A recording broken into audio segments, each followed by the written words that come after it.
All right, everyone. One of our best attended Planning Commission meetings ever tonight. I'm going to go ahead and call this meeting of the West Hollywood Planning Commission to order. It is Thursday, November 15th. Who would like to give the Pledge of Allegiance? Mr. Ed Levin, would you like to lead us in the Pledge of Allegiance? No, you wouldn't? No, no. I'm inviting you to.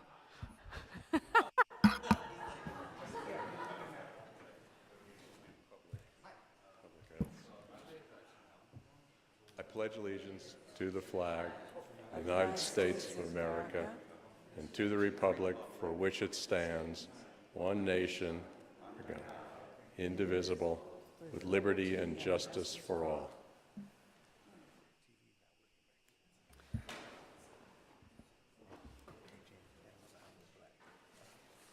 Thank you. Mr. David Gillig, would you please do roll call for us? Good evening. Commissioner Hoopengarner? Present. Commissioner Erickson? Present. Commissioner Buckner? Present. Commissioner Bass? Here. Commissioner Elchel? Here. Vice Chair Carvalero? Here. Chair Jones? Here. And we have a quorum. Great. Item 4, approval of the agenda. I will move to approve tonight's agenda as is.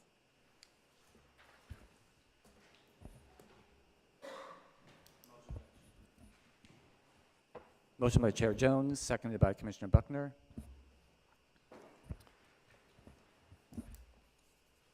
And the agenda is approved unanimously.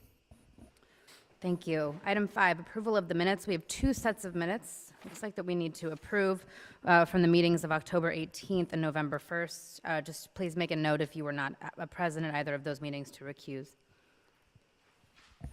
Or abstain, sorry. Moved by Commissioner Buckner, seconded by Chair Jones. Is this for both minutes at the same time? It is for both, so it looks like Commissioner Erickson, we would need to abstain from approval of the October 18th minutes, correct? Noted.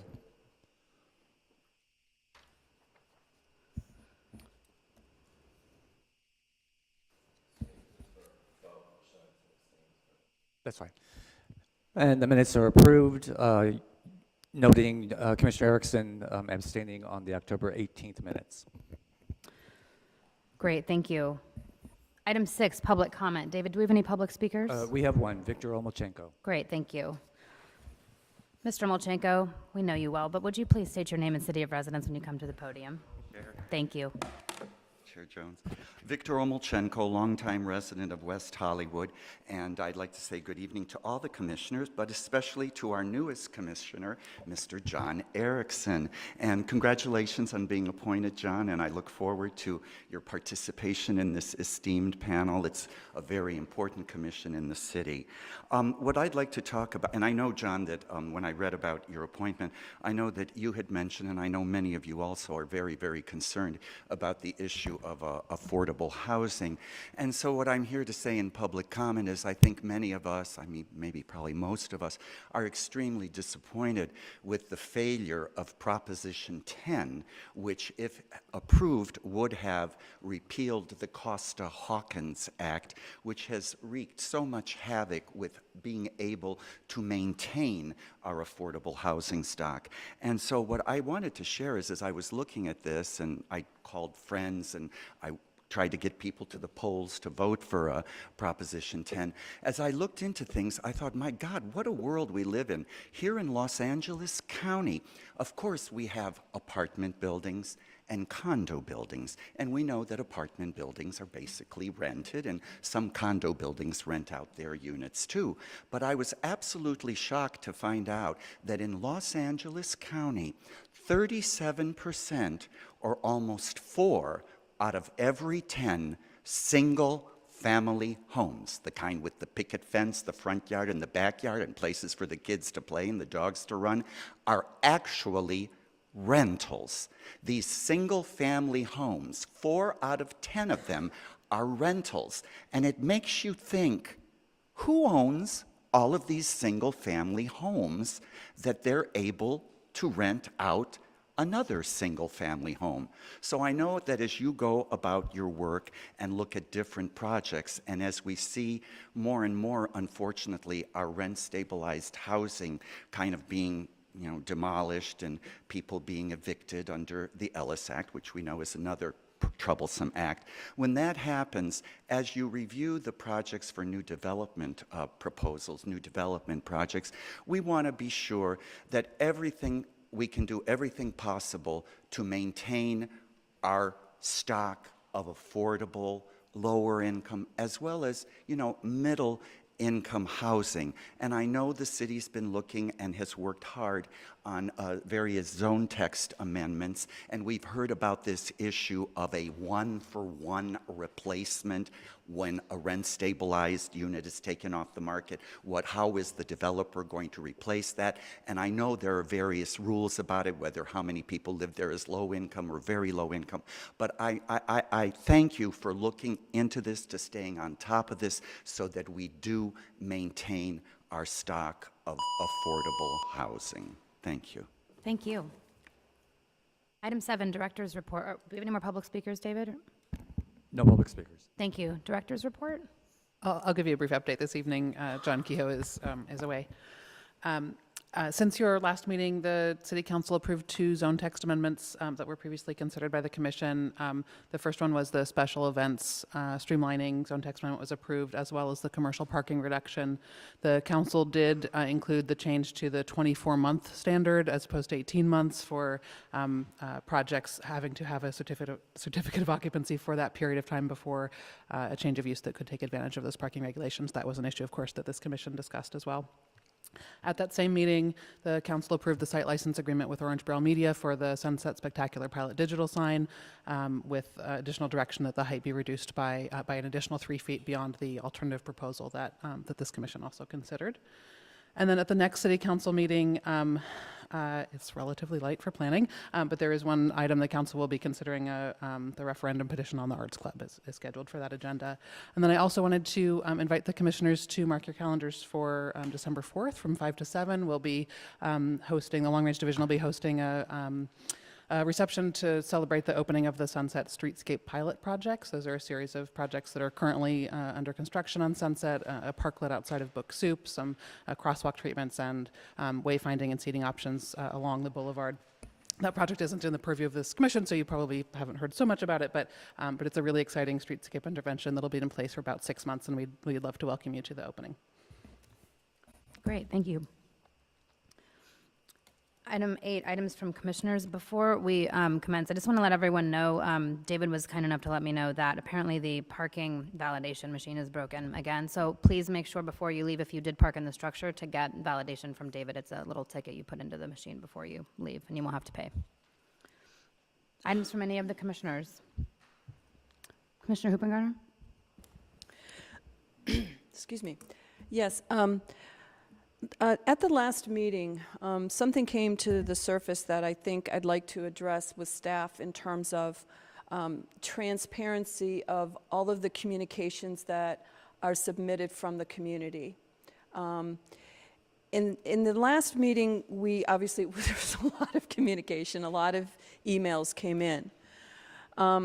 But speaking as someone who, like the rest of us, has a full-time job, getting those in a timely fashion as a commissioner and I think as a community member would really be very, very, very helpful. And so I'd like to make a recommendation that instead of, in that instance, all of the emails and letters were bundled into one 90-page PDF that was delivered on Wednesday night, which prevented some of us from going to Halloween. And it's a tremendous burden to try and read all of that and to do it justice and a good job of preparing in such a short period of time. Not only that, when we arrived here that next day, we were given the package of those 90 pages printed out, but what we didn't know though was there was an additional 10 pages put into that package that had come in on the day of the meeting. I, for one, when I looked at that package, said, oh, I've already read it, not realizing that there was another 10 pages added to that bundle. So my recommendation would be that there is a daily submission. If something comes in on Friday at 5, a PDF is sent to the commission and is posted on the website. whatever comes in on Monday, PDF, submitted to commission, and put on the website for the public, so that everyone knows that they can go every night at 5:30, or pick a time, I'm just making a suggestion, that all of that is publicly available. For example, in this meeting, there was a letter from Mr. Levin related to item, 11, the last one, and I don't believe it's on the website yet.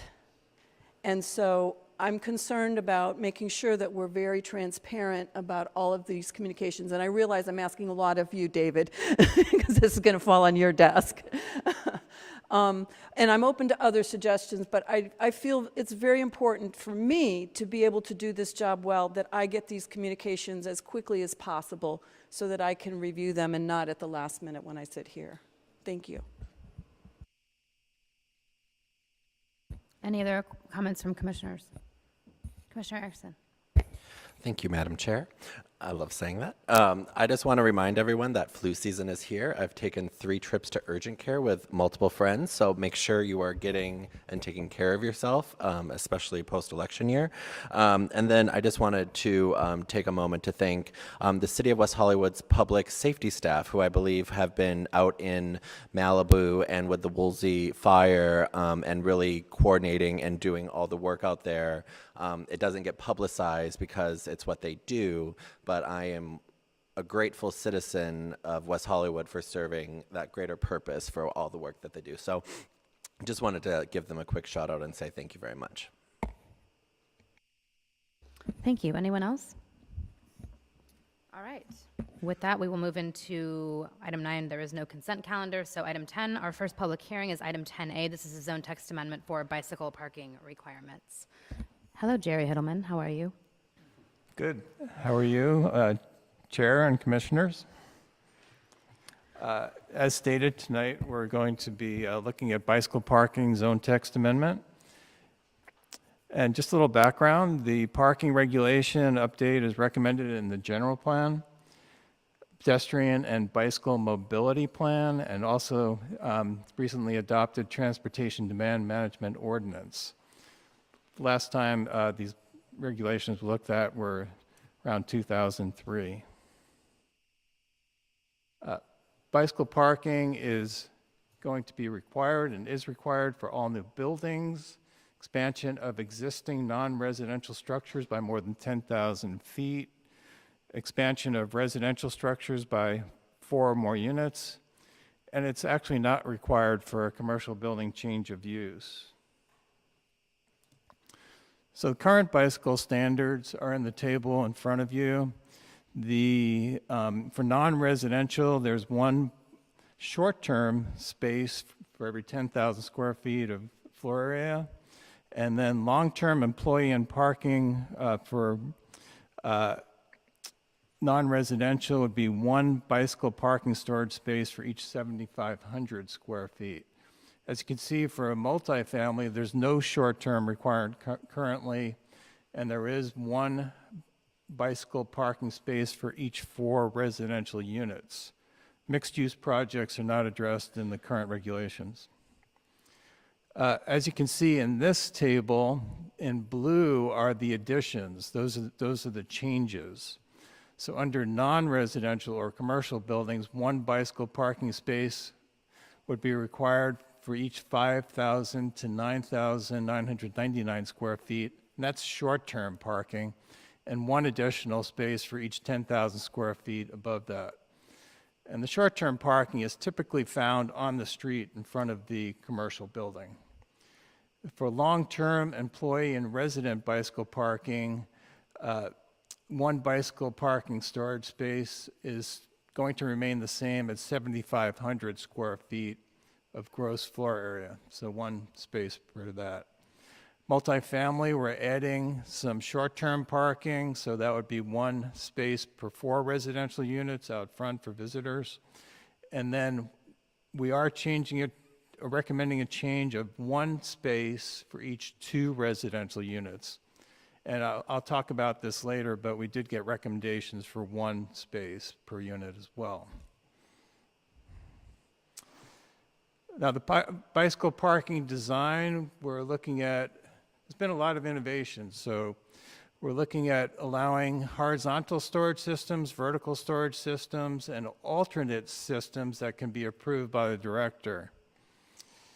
And I'll show you a few examples. Here's a horizontal space. This is a site plan looking down on 6 bike parking spaces, and that takes up around 24 square feet plus or minus, including the corridor. Let's get back on track. That's interesting. This one? Okay. Okay, I'll get back on track now. And then we have vertical bicycle storage system, and that's up against the wall. That's actually saves a little bit of square footage. So for 6 bicycle parking spaces, you can get like 18 plus or minus square feet for that. And there's some pretty innovative designs coming out for those kind of systems. Also, there's a stacked alternative if you have enough height. You need about 8-foot ceiling height, so that's 4 bicycle spaces in 20 square feet. And there's just endless alternatives, as you might have seen out in the real world, with stacked up against the wall and so forth, maybe even hanging from the ceiling. On the bicycle parking location, we're recommending a change that would require them to be on the ground floor or first level of a parking structure. That's for security purposes, and they would be in a secured location. So here's 2 examples. You can have a chain link kind of see-through type storage facility for safety purposes, so you can see what's going on, and it would be locked. So depending on the storage system we just saw that you can use, you can actually even reduce the space of these storage facilities much further than what is shown here. Other regulations are that short-term bicycle parking can be provided in front of the building or through an in-lieu payment to the city. So if you do an in-lieu payment, then the city can decide where to put that short-term parking where it's most needed. Oops, let me go through some others. Electric bicycles, we are requiring at least 1 outlet in the bike storage area. And then bicycle parking plan modification may be approved by the Planning and Development Service Director. So we're building in some flexibility into the ordinance. Now on shower and locker facilities, we've got a lot of input on this. So basically they're required for new and remodeled non-residential buildings. So we did recommend a change. Hopefully you got the email on that or saw that we did recommend a change. And the second bullet point is the new language that we're proposing. And that's that new non-residential land uses and major remodels or addition to non-residential land uses of 10,000 square feet or larger shall provide shower, dressing, and locker facilities in compliance with the following standards. And then the standards are in the ordinance. So again, focusing on non-residential, and we used the word land uses because that would be more appropriate if you had a mixed-use project. So in a mixed-use project, only that commercial portion would be required to do the shower and locker facilities, not the residential. And then they're not allowed in parking structures or garages or below ground for security purposes. And if there is a health club within 3 blocks, these facilities can be located in there if the employer has buys privileges for the employee to go there for free. So that's built into the ordinance as well. Did receive some input from the Long Range Planning Subcommittee, and I do have one correction. In the staff report, it says they recommended 2 bicycle parking spaces per residential unit. It was actually 1 parking space per residential unit. So that would be on a 1-for-1 basis. They also recommended the storage area should be located on the ground floor, which we built into the ordinance. Lockers should be located near shower facilities. It's also in the ordinance. We also brought this to Government Affairs Committee. They were concerned about the cumulative impact of EV chargers, bicycle parking, other requirements that were loading onto buildings. And they recommended one parking space for each 2 residential units. They support allowing alternative bike storage space designs. And then they just questioned how often the shower lock-up facilities are used. Next step, your recommendation would go to the City Council. And this is what West Hollywood would look like after these regulations are implemented. Actually, that's the #1 bike city in the world, Amsterdam. Yeah, and their train station. Thank you. Great, thank you, Mr. Hiddleman. Questions for staff? Commissioner Altschul. On the short-term visitor parking matrix, the short-term visitor parking matrix, I don't think it's clear where it says a minimum of 2 spaces shall be provided per business, whether that's in addition to the so many spaces per so many thousand square feet or inclusive of that. And also, I kind of think that the whole thing is kind of much too complicated, and the provision for showers is a little overreaching. Yeah, Commissioner Etchell, that would be inclusive, so that wouldn't be in addition Can to. we clear up the language to make it We can look at obvious that that. it's inclusive? Let me see. We'll look, yeah. Questions for staff? I think the shower requirement is ridiculous. Try to limit your comments to questions right now. Yeah, this is question time. Commissioner Buckner. Shower requirement is on the- ridiculous. Excuse me, on the proposed bicycle parking standards, what do you call this format, matrix? What does it mean, same as above? Is it same as above where? Wasn't clear to me whether it meant same as above a multifamily or non-residential or same as above. What does that mean? What is it referring to? That would be the same, yeah, as for each use. And we can make that clearer. We could say that for the residential portion, they'd have to meet the residential standard. For the commercial portion, it's the commercial standard. I think that needs to be So- cleared up. That's Okay. was confusing to me. Thank you. Commissioner Bass, no? Commissioner Hoopengarner. No.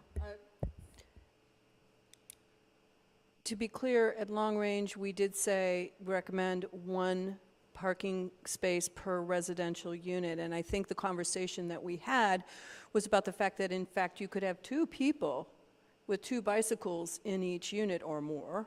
And while there might be some units where they don't use the bike rack, that having 1 at least for each unit seemed to be appropriate. I'm not in favor of lots of space wasted and all of that, but I think, to who gets it and who doesn't, that starts to be a conversation that doesn't seem appropriate. So I think our recommendation was unanimous in that it should be 1 space per residential unit. Yeah, correct. Commissioner Erickson? Thank you.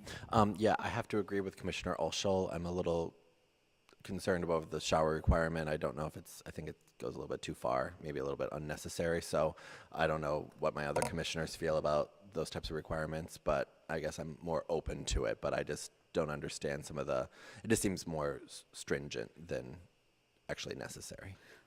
Okay, thanks. One more Commissioner comment. Caballero, I was going to say, this is really just a time for questions for staff because we still need to hear public comment. So once we take public comment, then we can close the public hearing and discuss amongst ourselves. Sure. I'm an English major. I should have rephrased my question a little bit better. I guess could you explain the shower requirement maybe in a little bit more detail to maybe clear up any questions? It just seems like it's a little stretching. I don't know what the right word is, but I would love maybe more of an in-depth explanation for that specific aspect. Yeah, thank you. It's actually an incentive for employees to ride their bikes. I used to work at City of Santa Monica, and we had showers, and people would actually ride their bikes and take a shower before work. So it really is an incentive. gets people out of their cars potentially, and that's really the main reason for it. And yeah. Just to add to that point, the amendment isn't proposing to change the requirements for the size or types of buildings for which the shower locker facilities would be required, but it is providing some additional clarification about how those facilities are provided. Issue that came up repeatedly with the city's bicycle task force and the pedestrian bicycle plan and development of the TDM ordinance is that the current requirements don't specify, for example, that shower facilities need to be within a, near the ground level of a building. So they have occasionally been installed, say, at the, second or third level down in a garage, which is not a place where anyone reasonably riding to work is going to feel comfortable going to, or in a sketchy location in the building. And so we're trying to, since this requirement is in the code and it is an important incentive to encourage cycling in the city, we want to make sure that it's being provided in a way that it will actually be used, as opposed to just being installed in the building in a way that it wouldn't be used. Question. Since the whole purpose of this is to incentivize people to ride their bikes and to not use their cars, how come we're allowing an in lieu payment for it, for short-term parking?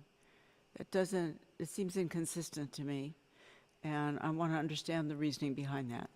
The in lieu payment would be used for the city to install bike racks on the street that are available for the general public.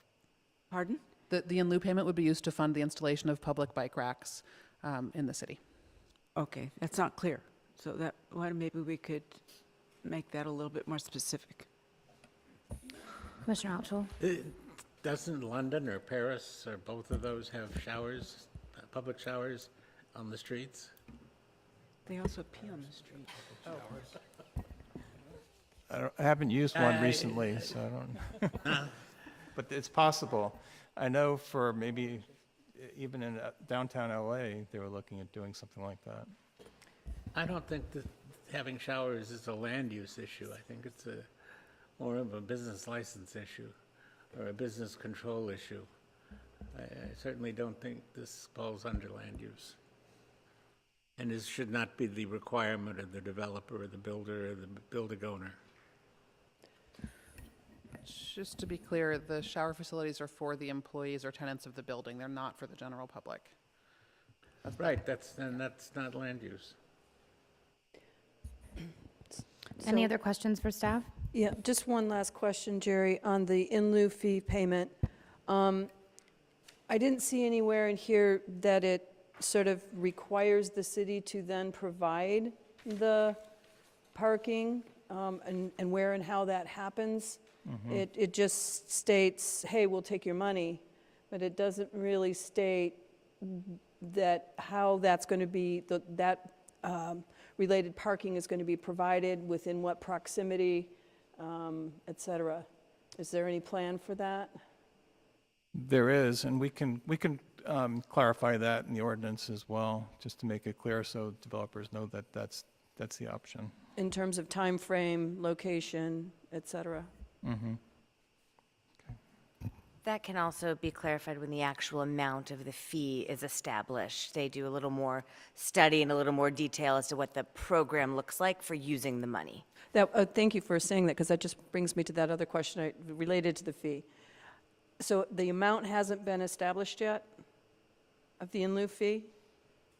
Right, the city purchases custom bike racks, and we have records of that amount. I don't have it here. We didn't want to codify that in this ordinance because, of course, that amount can change over time. Because one of my concerns is back to, what is the cost of building it on site versus paying the in lieu fee and creating either a disincentive or an incentive to do the opposite of what we really want, which is to keep it on site.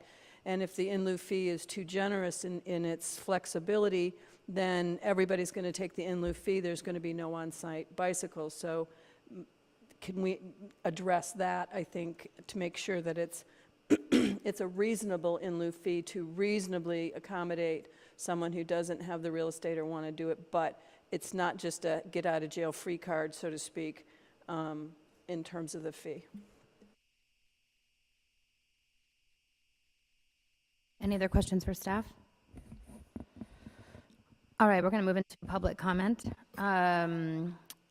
Again, you'll have 3 minutes. Please state your name and city of residence. David, do we just have 2 public speakers, looks like? We do. Our first one is Edward Levin. Great, Ed Levin, followed by Victor Omolchenko. Thank you, Chair, members of the Commission. Edward Levin, resident of West Hollywood. I want to thank staff for this item. I support it as recommended. I appreciate them listening to the Chamber of Commerce and some of my comments to change from buildings to use.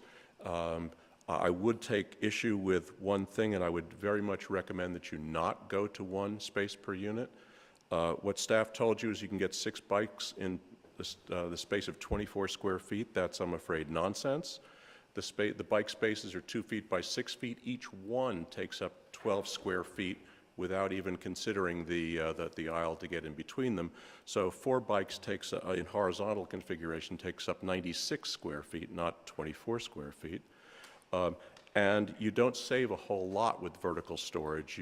If you can double them up, put 2 on that same rack, it's 1 bike for every 9 square feet. Otherwise, it's 1 bike for every 18 square feet. So you don't save a lot of space. And if we do go to 1 space per unit, to take an example of the most recent building we completed, which is on Norton, a 34-unit building, the bike storage would be as large as the gym that we're providing for 34 units. That's how much space it would take up. It would take up over 400 square feet on the ground floor of this building for 1 bike for every unit. So I would definitely encourage you to approve this as staff has recommended it, with 1 per every 2 for residential units.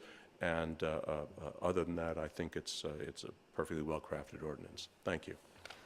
Thank you. Victor Omolchenko?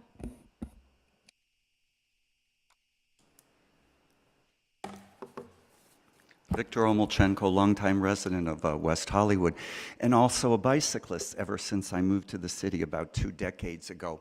And about the issue of showers and locker and facilities,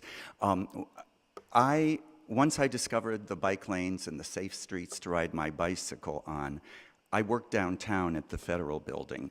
And I started bicycling downtown using the lanes that had already been established here in West Hollywood and also through different parts of Los Angeles, down Sunset to Cesar Chavez.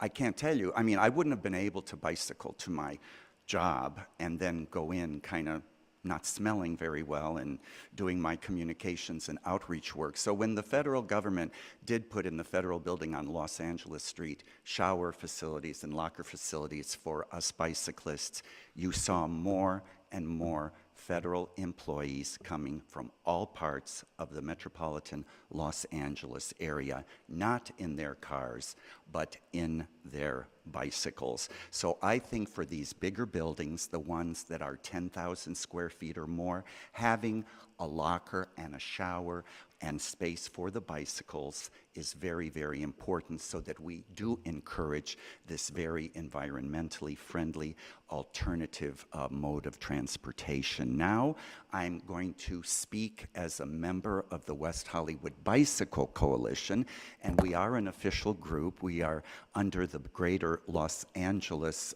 County Bicycle Coalition, to say that whatever the city can do to enhance parking for bicycles, for this alternative mode of transportation, we love it, we want it, it's needed, and we do support the staff's recommendation. So I thank the staff for looking into this. Now, you know, I'm kind of moderate tonight, but I have to say, I noticed in the staff report, this is me talking, I noticed in the staff report that this was vetted before the Governmental Affairs Committee of the Chamber of Commerce.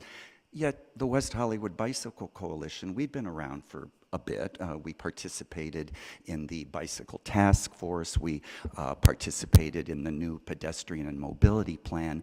And whatever we can do to more closely work with city staff as these items come forward would be, you know, much appreciated. We had our monthly meeting last Wednesday, but we didn't get the report until this weekend, and people are away, and it was the holiday, and to go through all this material is somewhat, you know, it's kind of difficult. So what Ms. Hoopengarner said about getting things sooner and more closely, I would vet that too. But overall, we're very, very happy that the city is taking the lead on improving bicycle infrastructure. Thank you.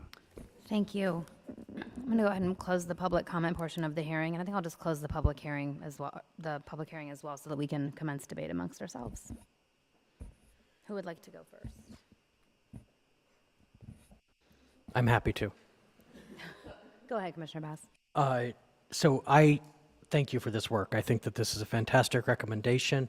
We did have a fairly robust conversation, as much as we can, in our 1-hour meeting at Long Range Planning about the one-for-one versus less. And I do believe that we were united on the one-for-one. And I feel very strongly about this, that it needs to be one-for-one out of an equity for our residents. If you have an apartment building where half of the units have a bicyclist, you're having landlords then dole those out, and there might be a premium for the rent if you get a bicycle, and it might actually disincentivize people from using bicycles because they can't afford to pay the extra rent or are unwilling to pay the extra rent for a bicycle parking spot. And as Commissioner Hoopengarner mentioned in her questions earlier, most units, if they're occupied by two people, if one of them's a cyclist, the other one's a cyclist. And so you're going to have two. So I do think that it actually works out to what the need is. And I would just hate, I live in a building that was built in the 1920s, and so we don't have any bicycle units, and mine is hanging in my kitchen area. And so I would hate, though, if all of a sudden we had 4 spots put in at our 8-unit building for my landlord to get to decide which 4 units get those 4 spots. So I do feel strongly that we should change it for one. As for the shower facilities, it's my understanding that's already code. We already require shower facilities, correct? We're just now saying put them in a safe, usable space. And I know that we moved it to the ground floor, and I think that would be ideal, but we're making a lot of demands of what needs to go on the ground floor. So at Long Range Planning, we had talked about either allowing it on the ground floor or the first level of parking, because that's where I basically think it should kind of be where the storage is. That makes the most amount of sense, but I'll leave it to people who design buildings to figure that out specifically. What I would hate to see is the parking on the ground floor and the showers below. That doesn't make sense. The other way around might make sense, but I would give the flexibility. They could put it either of those places and give them some flexibility there. But we're not asking them to put in the showers. We're just saying now you have to put it in a safe place. And so in that vein, I support this. If we change it to one-for-one, I support this recommendation. Commissioner Hoopengarner? I would agree with Commissioner Bass, but in light of Mr. Levin's comments, I could see an argument for actually having size breaks on the residential units.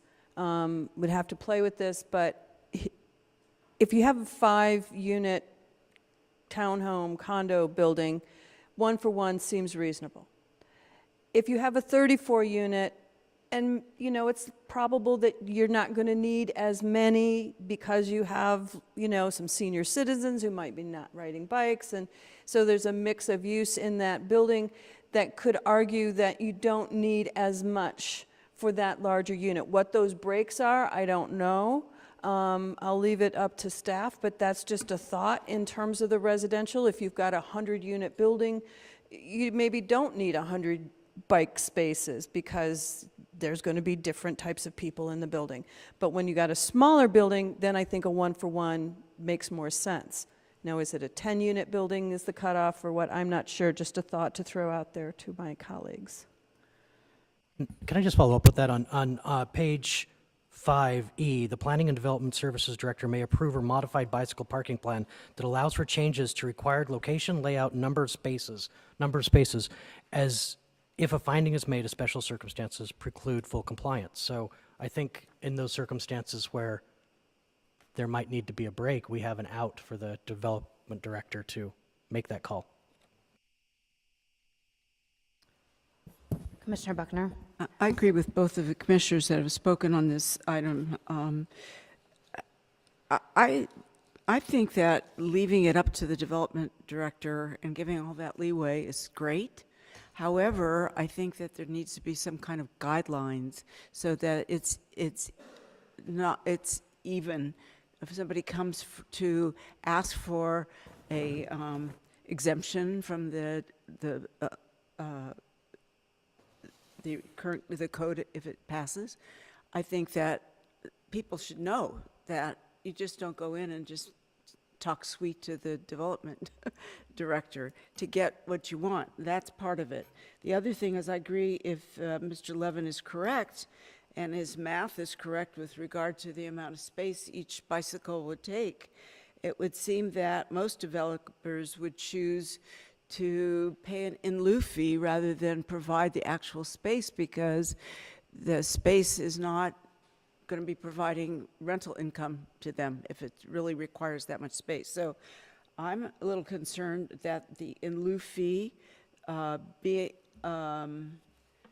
significant enough to encourage the developer to actually provide the space rather than opt out for an in lieu fee all the time. I don't think this is substantially vetted, is I think my feeling is about this. Or maybe it actually, I'm sorry to interrupt, but maybe the in lieu fee is tiered like our affordable housing, in that under a certain size, it's an option, over a certain size, it isn't. Right, but it's not clear in this particular item as it comes to us that that is what's required. So it concerns me. I don't want to think that some developers are going to get an out and be able to do an in lieu fee and not have to provide the space, when we really want them to provide the space if it's at all possible, Commissioner including the Caballero. shower. So that's my view. Commissioner Caballero. Yeah, having been on the design side of this, I understand what Mr. Levin's saying in terms of trying to create the amount of space that you need to create a parking space for each unit in an apartment building. When we see some of the projects come through, I mean, we have parking situations that we've all questioned already. So now we're adding a bike requirement into that floor plan, and I don't see where they'd be able to fit that in. So, but on the other side, I understand what you're saying and sort of trying to create maybe a more staggered kind of version of it. Staff has been great, and we've had dialogue over the last week about all my comments, and those have all been incorporated. I'm in support of the 2-for-1. I appreciate the 1-for-1, but having sat at a drawing table and tried to sort that out, I just don't see how that's feasible, given our difficult lots and the density that we're working with, how we find the space for that, for a 1-to-1 situation. I don't usually do this, but I'm going to actually go ahead and comment on this item. I'm inclined to support staff's recommendation as is, as per the revision that we received. I think it was today or yesterday. This is anecdotal, and I was also on the bicycle task force with Mr. Omolchenko, and I don't ride a bike, and I will just say that I don't really have any intention of doing so in West Hollywood. I think it's terrifying. I also live in a building on a very high-density street. My building has 18 units. Nobody in my building rides a bike, and I don't know if it's because of the slope of my street or what exactly the reasons for that are, be they socioeconomic or otherwise. But I have two issues with a 1-for-1. One, I understand that, that it's very much like we want everybody to be able to have a bike. I personally think that it's overshooting the need for people to have a bike space, because I know that if I had one, or if everyone in my building had one, they would go unused. So that's part one. Part two is that I wouldn't want there to be a situation in which we are backing ourselves potentially into unnecessary density bonuses, which we think about and talk about all the time at this commission. So I feel fairly strongly that a 2-for-1 is the right way to go, and I am in support of staff's recommendation as is at this moment. I have strong feelings about this, so wanted to say that. Commissioner Erickson, Commissioner Altschul. Thank you, Madam Chair. I have to agree with Chair Jones. I'm also in favor of staff's recommendation for the 2-for-1. I would also not ride a bicycle in West Hollywood. Not that I don't want to. I rode one to the Ripon Public Library for a good 7 to 10 years when I was a child. So I love riding bikes, just not on Fountain Avenue where I currently live. I have great respect for people that ride bikes in the city of West Hollywood or in the city of Los Angeles in general. They are some of the bravest people I think I know, because their streets are not, they don't provide ample space for them. It's a whole different type of education system when you try to educate drivers on having respect for bicyclists, and I know the city's working very hard, and I really appreciate the work Bianca's done on the task force, as well as what some of our members of the public have spoken about today. But I, too, in my building on Fountain, have never seen someone ever ride a bike or use a bike. And I talk to most of the buildings within 3 of 4 blocks, and I also never see bikes in there. And I just think that I have the same concerns as Chair Jones, and I would support staff's recommendation as is with the 2-for-1. Go ahead, Commissioner Caballero. Thank you. So as a bigger picture, and this is related to what we're talking about in regards to 2-to-1 versus 1-for-1, I mean, it almost seems like if we're going to deal with this in a realistic way, and we want to consider 1-for-1, or depending on the density of the building, we need to sort of look at the realities of parking requirements. We've already addressed them as zone text amendments for other projects. When you look, I can't remember what the calculation is, but now we require 2 parking spaces for 2 bedrooms, but the reality is, I think it's 1.4 parking spaces is used for 2 bedrooms, so we could probably adjust the parking to make room for more bicycle parking if we want to. So I think it could be part of a bigger calculation that I think we should, maybe consider looking at in the near future. I'd like to support the staff report as presented. All right. Any other commissioner comments? Sure. Go ahead, Commissioner Erickson. This question is for staff. Do we have a way, or would we set up a way of tracking the people that would utilize this, like in lieu fee, or try to utilize providing these spaces for their employees on new developments, so that way we can look at the actual measurements of people that are trying to provide this benefit to their employees? How do we track and measure these types of implementations in new developments?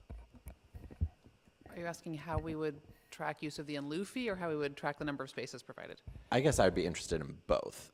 Specifically, if a developer comes here and they say, we're going to provide storage lockers and showers and do all this, that's great, because we're encouraging the use of bicycles for their employees. I know the city of West Hollywood, when we didn't have a parking garage behind the city anymore, we provided transportation cards, we provided bicycle, incentives, all of that. However, I'm interested in the tracking and measurement of that, because if we're setting this up for the ways in which we would like to see it used, if we're not tracking its success or failures, then what's the point of doing it?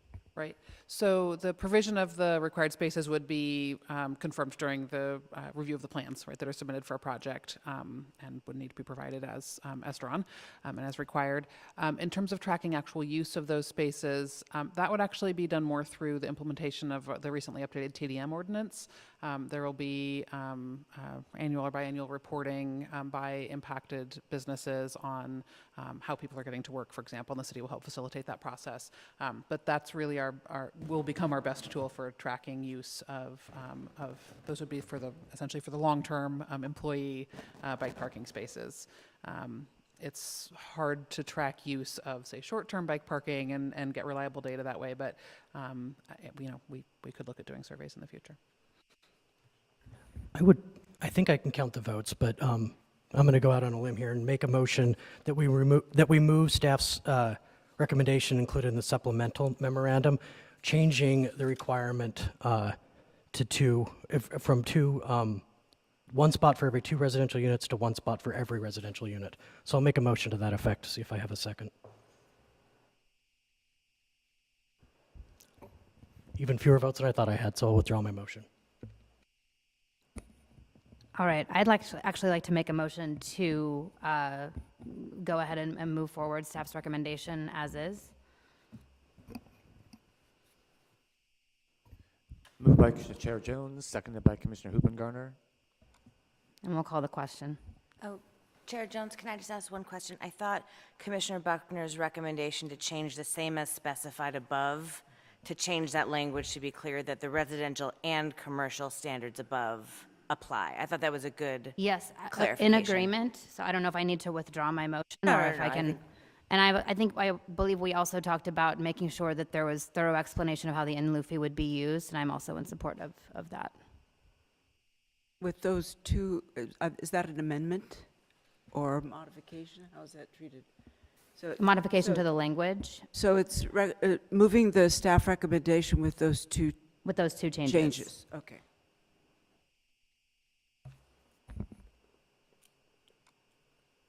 And the motion passes, noting Commissioner Altschul and Commissioner Bass voting no.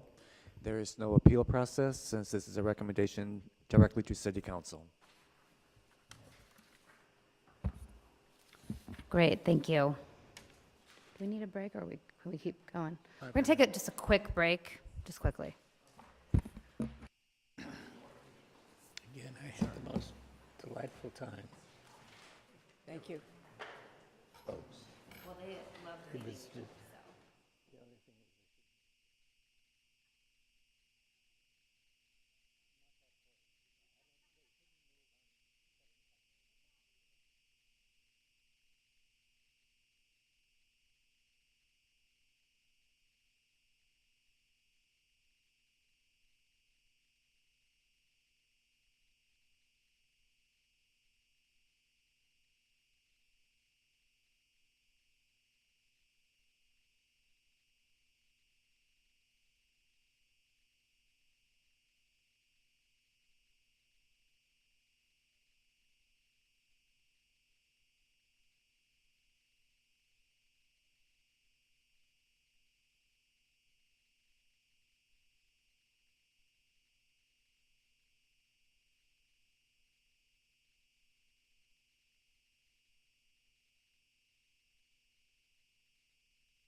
I'm going to go ahead and call the meeting back to order. We're going to be moving right along to item 10B, which is 1223 North Hayworth Avenue.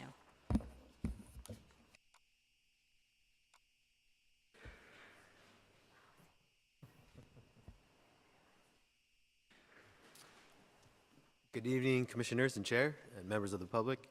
My name is Derek Purification. I'm associate planner for the city of West Hollywood, the project planner for the project located at 1223 Hayworth Avenue. To give you a little bit of a context, the property is located on the west side of Hayworth Avenue. It is located east of Laurel Avenue, west of Fairfax, north of Norton, south of Fountain, and it is surrounded by multifamily buildings that are both 2- and 3-story buildings. It is zoned R4A, which is a high-density multifamily residential zone. It's surrounded by other R4A properties that span practically the entire block. The existing site includes a 4-unit apartment building as well as a detached garage. And city records confirm that the property was removed from the rental market in 2006 and has continued to remain owner-occupied since then with no other record of new renters. The existing site is approximately 9,500 square feet. The applicant is proposing a 3-story, 12-unit apartment building. It consists of 12 market rate units, 1 low income, 2 bonus market rate units for a total of 12 apartments. The front setback is proposed at 20 feet 5 inches. The sides are both at 6 feet, the rear at 15 feet, and there are no proposed concessions for affordable incentives. The apartment building sits on top of a fully subterranean garage, which consists of a total of 18 parking spaces. 17 of those are standard size, and 1 is an accessible size. 6 of those spaces belong to 6 one-bedroom units, and 12 spaces belong to 6 two-bedroom units. There are no guest parking spaces as allowed by Affordable Code section. There are 4 bicycle spaces and storage for each of the 12 units that are at least 100 cubic feet. On the ground floor, or also the first floor, it's comprised of units 1 through 4. Unit number 1 is the accessible unit. They are all 1-bedroom units, and they range from about 600 square feet to approximately 1,000 square feet.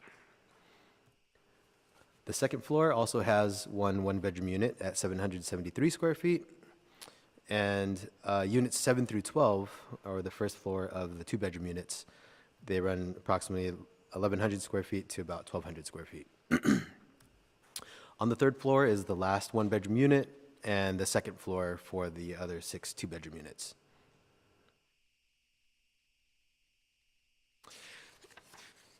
The building does have a roof deck. It includes private open space for units 7 through 12, and an area for future solar panels, as well as rooftop projections that approximately about 11.5% of the roof area. The project is also a high-achieving green building, so it does have a minimum of 90 green building points. This project actually has 95 points.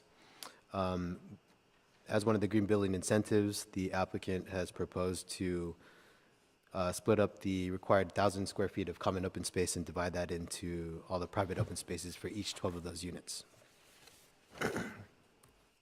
This next slide is just a rendering coming from or looking at standing northeast. It's a perspective from Hayworth Avenue. And this is the front elevation. Here you can see that the height is 33 feet 9 inches with projections that go as high as 40 feet and 3 inches.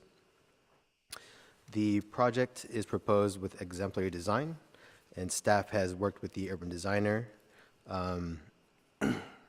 and and has decided that we support the exemplary design as the front elevation is nicely proportioned with balconies as well as a mesh screening that enlivens the elevation. And if we were to include or require an additional 6-foot step back on the upper floors, that it would compromise the overall design.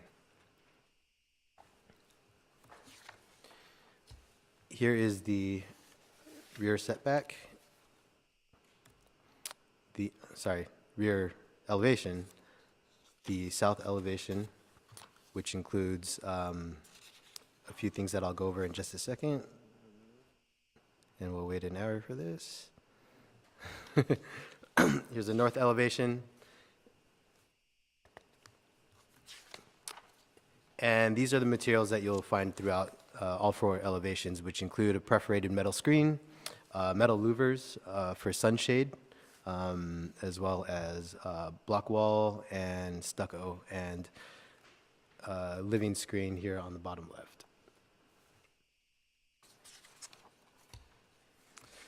These next slides are just additional renderings and perspectives that the architect has provided.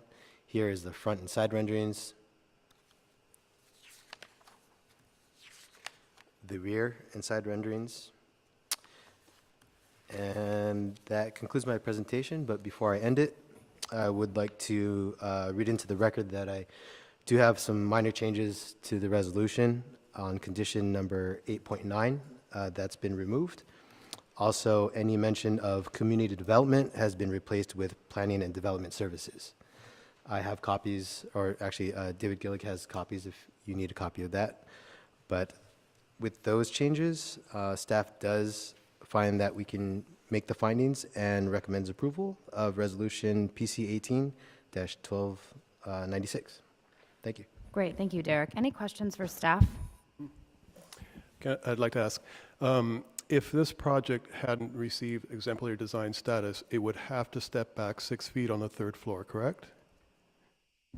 If the project did not have exemplary design, the second, second floor and above would have to have an additional 6-foot step back from the 1st floor setback. Okay, so step back, big picture, exemplary design. I've been asking for a clarification on that for almost a year now, and we still don't really understand how it's given, and I'm dubious about exemplary design on this project, whether it was used to keep them from doing the 6-foot setback, or really is it exemplary design?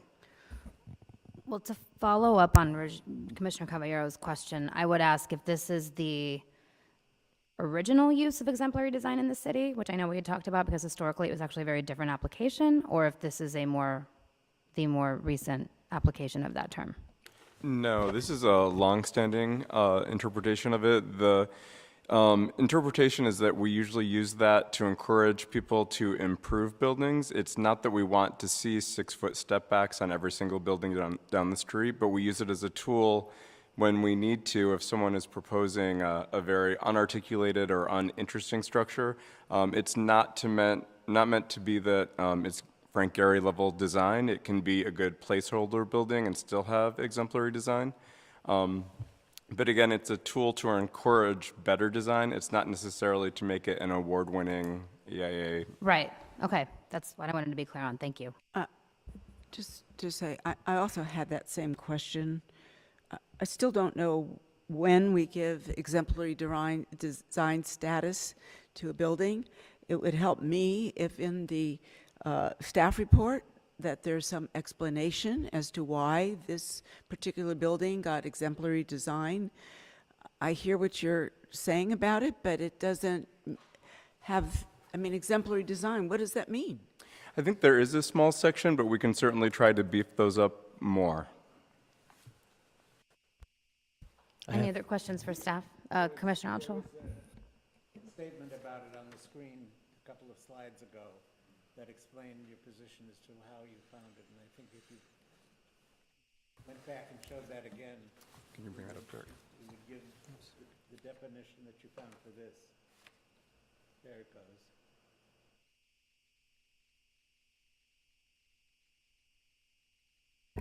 Very nice poetic language. You can also find the description and the is also on page 8 of the staff report. Commissioner Bass? Yeah, I have two questions. I talked to you about this on the phone, but what did you decide about 5.9 saying construction workers shall not park on any street, and then 10.5 that says employees who are doing construction or renovations require an encroachment permit? An encroachment permit to park on the street.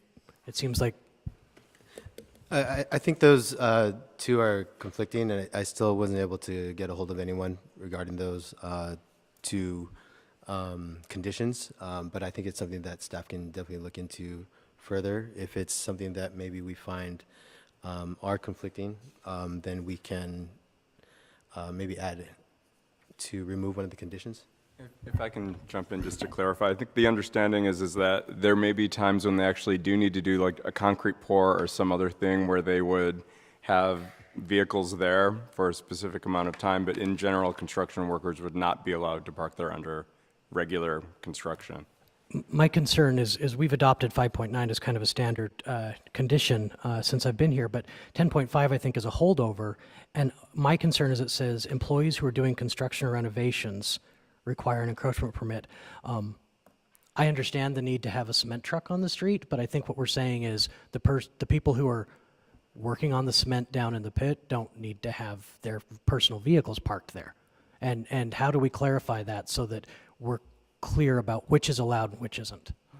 Maybe some language like to park on the street for a specific work purpose for a specific period of time, or something that narrows it down that you have a work truck that needs to be on site because of the type of work you're doing. If you're unloading lumber, you need to park there. I get right, that. versus the vehicle that But- just gets you to and from. But the person who's construction hammering in the site. nails probably should have the parking spot elsewhere and be shuttled in. We deal with that by having them park somewhere else. So yeah, we can come up with some clarifying language to If you could, just so distinguish. that 10.5 doesn't conflict with 5.9. And the next one, Derek, if you could expand on the neighborhood meeting, it says, a discussion of neighborhood compatibility, impacts to adjacent residents, and number of affordable units. I'm specifically concerned, every project has a discussion about neighborhood compatibility and impacts, but what were their concerns specifically? Yeah. Specifically, one of the neighbors had concerns about the proposed building casting a shadow on them, as well as the facade having a plain look to it. There was also discussion regarding its historic nature and whether or not this building was historic. Another comment had to do, I mean, not necessarily with the compatibility, but that there were not enough affordable units being proposed, and there was some concern regarding not providing any guest parking. Okay, and to follow up, see, that's helpful for me, because when you say the plain look of the facade, has this changed since the neighborhood meeting? Has the facade changed? Because I think that we need to consider that when considering exemplary design. If the neighbors are telling us it's a plain facade in the neighborhood meeting, has it changed? It has, actually. The facade was actually a lot more plain, I believe, and maybe the architect can speak on that. but I If they believe- could, because that might actually help us find exemplary design that changes. Sure. Thank you. I think the architect can maybe speak a little bit more detail on the whole process, on how it's kind of morphed into what you see today. So beyond a vintage building, this building doesn't have any historic relevance. No, there was a historic evaluation done, and it is not a historic building. So, Any other questions for staff? Commissioner Hoppengarner? yes, Derek, were you able to find any examples of where this type of 1-foot trough system that supports these vines has been constructed and proven to be successful? The architect was able to give me a example. I'll show it to you on the screen. I'm not sure where this was applied, but I think the architect can maybe give you a little bit more information. And this is similar. I think this is what they may be proposing to use. Here you can see they are hanging planters, but rather than, they would actually have creeping vines going up a mesh trellis. Those are not 1-foot planters. I mean, Those look like 18 inches, and they're small plants. They're not a creeping vine. I think this was more of just a kind of an example of what he had. Understood, but I don't think it's a good analogy. Okay, We can also, you can ask questions of the applicant, right. certainly. Any other questions for staff at this time? Okay, also, I should have done this before we did questions, but do we have any disclosures? None for me. None. None. I spent some time on the site today. Yeah, I spent some time on the site this past weekend. site visit. Great, thank you. With that, we're going to go ahead and move to the applicant's presentation. You'll have 10 minutes to present.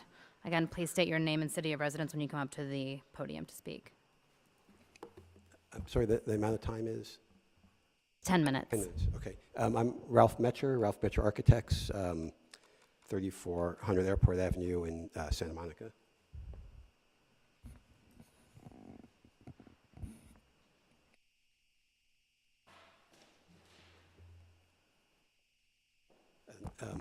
Good evening, and thank you for allowing us to speak about the project. What's before you? Sir, I'm sorry, you have a question. Did you want us to be able to see that, or do you want the public to be able to see it? We would like you to be able to see it. Okay. Certainly, we would want the public to see it as well afterwards. Some of the members of the public who were at the neighborhood meetings actually, or were at the design subcommittee meeting, have seen this. Just to back up a bit, this is a mature neighborhood. What you have before you is we went and photographed both sides of the street from block to block to show you that it's basically an intact neighborhood comprised of 2 and 2.5 story buildings. Our sensibility was to design something that fit into the neighborhood, not to design a Geary-esque or other type of spectacular building, but to design something that has subtlety, had material changes, that was respectful of the tradition of the neighborhood, and that would fit in and be welcomed. The front units are turned towards the street. It's pedestrian friendly. And work closely with the staff, with the urban designer, who has said that it would be counterproductive to recede the upper floor 6 feet. And it's a commendable project worthy of exemplary design status. I understand it's a difficult, word, but our feeling is, things that are exemplary and that can be models for the future are things that enhance, the neighborhood and the quality of it. And we're not, and our client is not interested in making some kind of, loud design statement about the project, but really to have a friendly project that fits in. And as you see, everything on the street that's been there is basically at the setback lines. They are straight walls. We've worked with that. We've modulated the front by having the decks recede and just having the one element. We're using a screen element, which I can pass around. It's on the drawings, but it would be this element.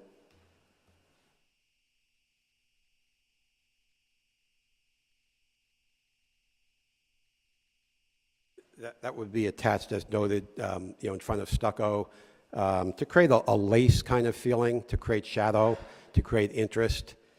At the neighborhood meetings, as said, that there were concerns about, particularly to the neighbors on the north, and the owner is here and has thanked us for the changes we've made. We've pulled back the overhang at the roof on that side. We have a landscape fence along the shared property line.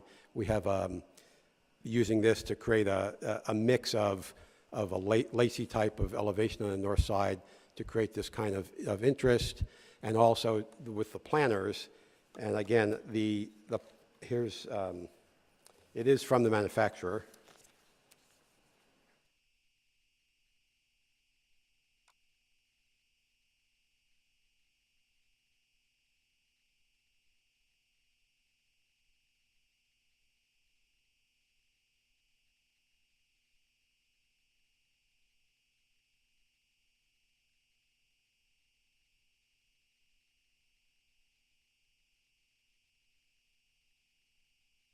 And as you, on the second page, they come in 10-inch, 12-inch width, 12-inch height, and 18-inch depth. We would use one of those if you felt that the 10-inch wide by 12-inch high, which is what's on the drawings, isn't appropriate for growing the vines, but it is on the landscape.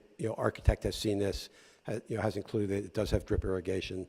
So the idea is to, again, grow vines up cables and to create this, not a solid wall, but a lace element that's nice for the neighbors to look at, and also to keep people from sort of directly looking across the property line. So again, our intent was to design a modern project, but that was very contextual. You understand that it's a contemporary building, but you also understand that it's fitting into the neighborhood fabric and the neighborhood character, so that once it's built, it quickly becomes something that just becomes part of the neighborhood, and if that's done correctly, it's exemplary because it shows that that this is a way to infill in the city where this occurs, and have it be a welcome member of the community. And the owner unfortunately came down with the flu and is not here this evening. I can do my best to answer any questions from his side, and certainly answer design questions that you might have. Just following up on the other design elements, again, we per comments from the neighbors, we modulated the elements on the front. We reduced the size of the element that's going to be on the right side as you're looking at it, the north side, its mass, and lengthened the decks on the second and third floor. We changed the window sizes. We added some detailing. Again, working closely with your urban design consultant until everybody felt that it really was in the right spot to move the project forward. As I think was said, the idea of stepping back buildings above the first floor would be a difficult decision to make, I think, and particularly in the light of again the neighborhood being very similar in the massing for all their buildings.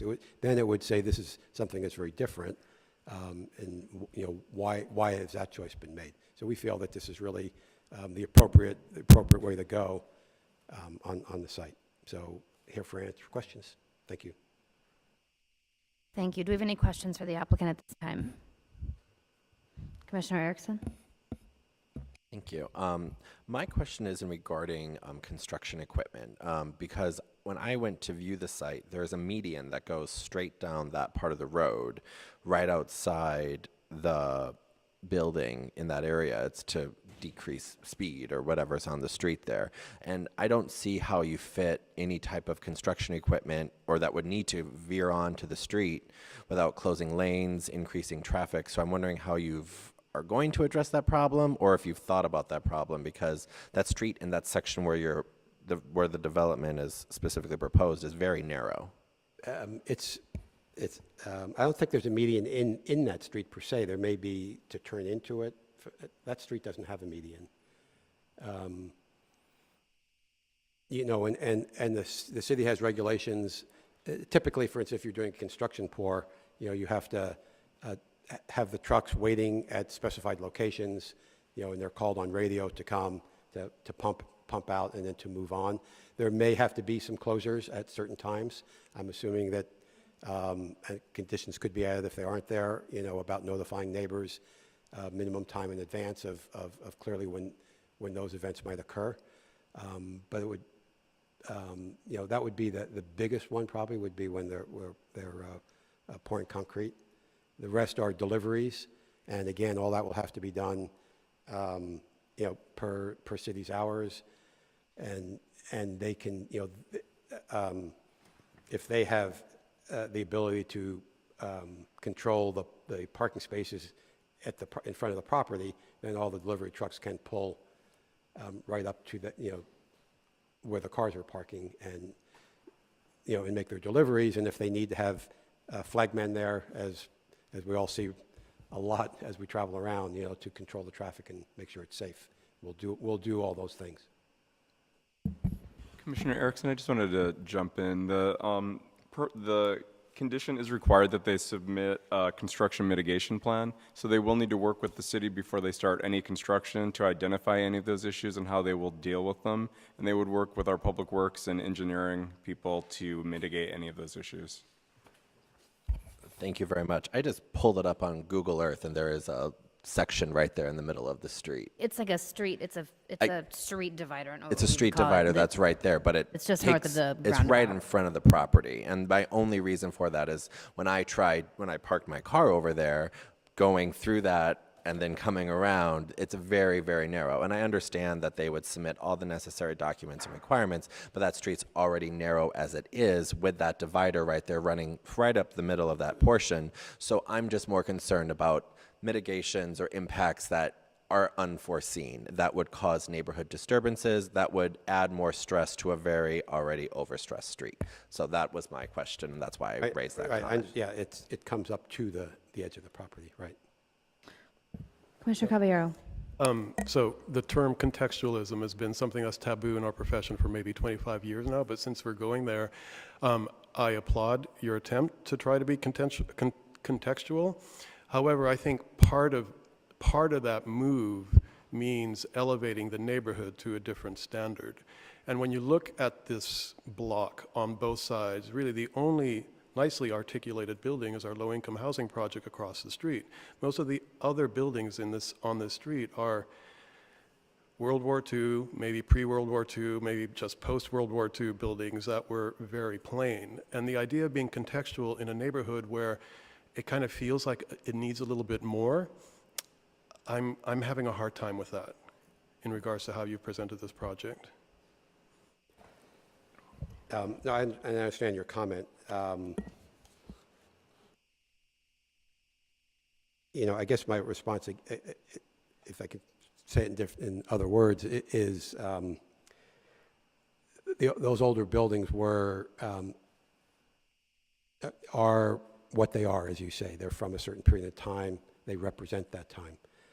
The important, I think, piece is that in a contextual standpoint, that this building presents itself in a similar fashion to the street and to the neighborhood, so that it quickly becomes part of it. The design aspects, I think, the building hopefully speaks for itself, and that using the elements that we have. It's a narrow site. It's a 50-foot wide lot, so it's at minimum 10 feet smaller than the standard lot.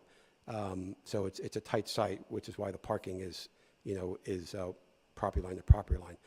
And so to make this work, the important part, design-wise in the front, was to create this modulation of the massing, using the deck spaces for the units as a way to create that modulation, and then to use the materials and to use the metal screening, is really as a way to, almost like you use landscaping, like you use trees, to create special interest in the building.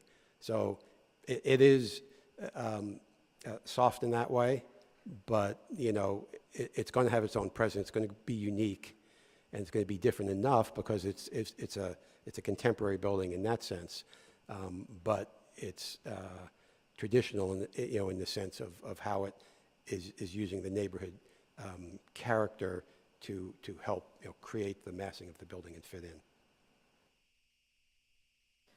Other questions for the applicant? Commissioner Bass. Yeah, thank you.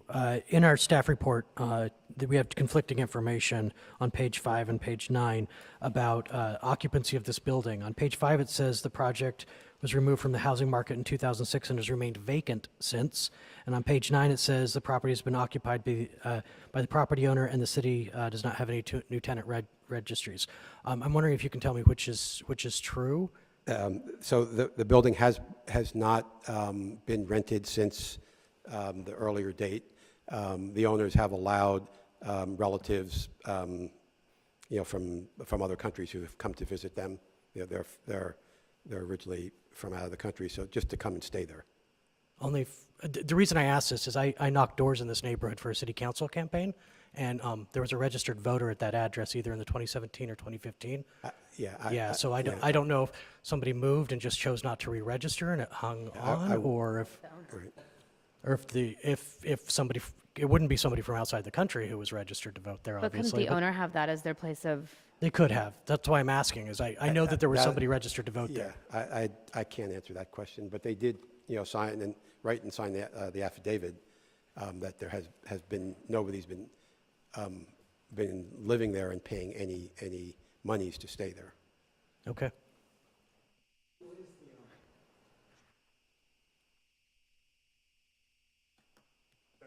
Yes. Who is the owner? Jason Jabouri. Jason Jabouri, Jabouri.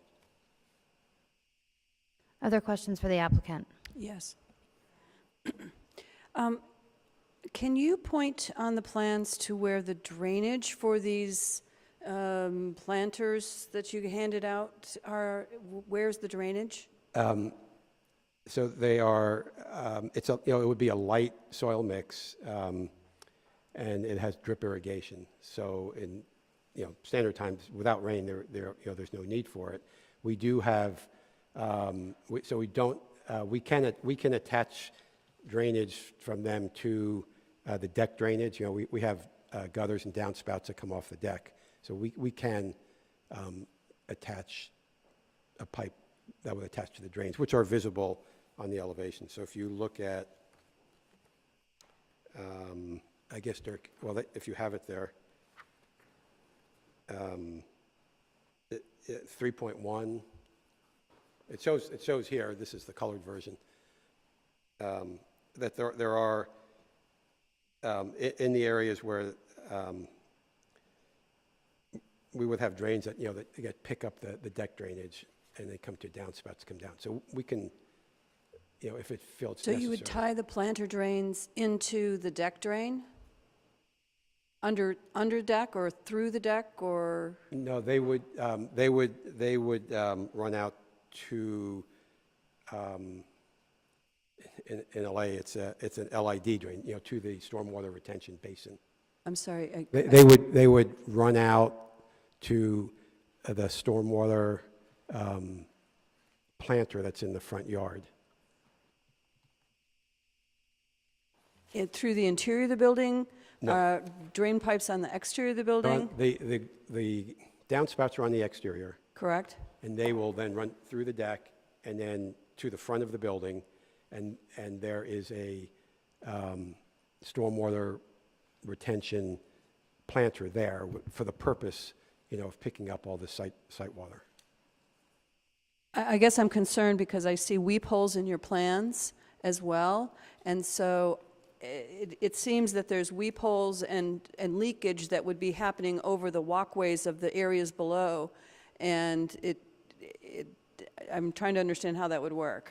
We'll make sure that the drainage is only through a perforated pipe that runs and connects to the site system. Okay, thank you. If we need to select a similar product, we'll work, it's certainly up to you, but we'll be happy to work with staff to make sure that that any drainage from that is attached to the system for the site. Thank you. Questions from commissioners for the applicant? No? Okay. Thank you very much. With that, we will move into public comment. David, do we have any public speakers? We do have one. Great. And the name is indecipherable, so it's Stephen. Stephen K. We know you. Please state your name and city of residence. Stephen K., City of Los Angeles. First off, I'd like to thank all the commissioners for doing such an excellent job and truly investigating the property. I'm the property owner to the north at 1227 North Hayworth. And at the neighborhood meeting, as you see on this slide right here, we talked about green and some landscaping going up the entire side of the building. And I'm only seeing it on the top floor and the two first parts of the building. it's not what we discussed. We discussed, if we go back, it was the slide we had. It was the first slide that was up there, on this slide. Where it's painted brown, from what I understood and what we spoke about, that was going to have the vines on it as well to soften the impact. And you know, my concerns are mostly for the 50 so tenants that live in my building. What are they going to see? How is this going to impact them? And if it's a nice green wall, it's going to be very nice and very pretty. But if it's hard cement, as it looks here, it's not going to be pretty. I thank you so much for your time and very grateful for all of you. Thank you. Thank you for coming out. And I'm a business license commissioner, but I'm acting on my own behalf. Thank you for saying that. Thank you. David, do we have any other public speakers? There are no more. Great, all right. The applicant will have 5 minutes to rebut as needed.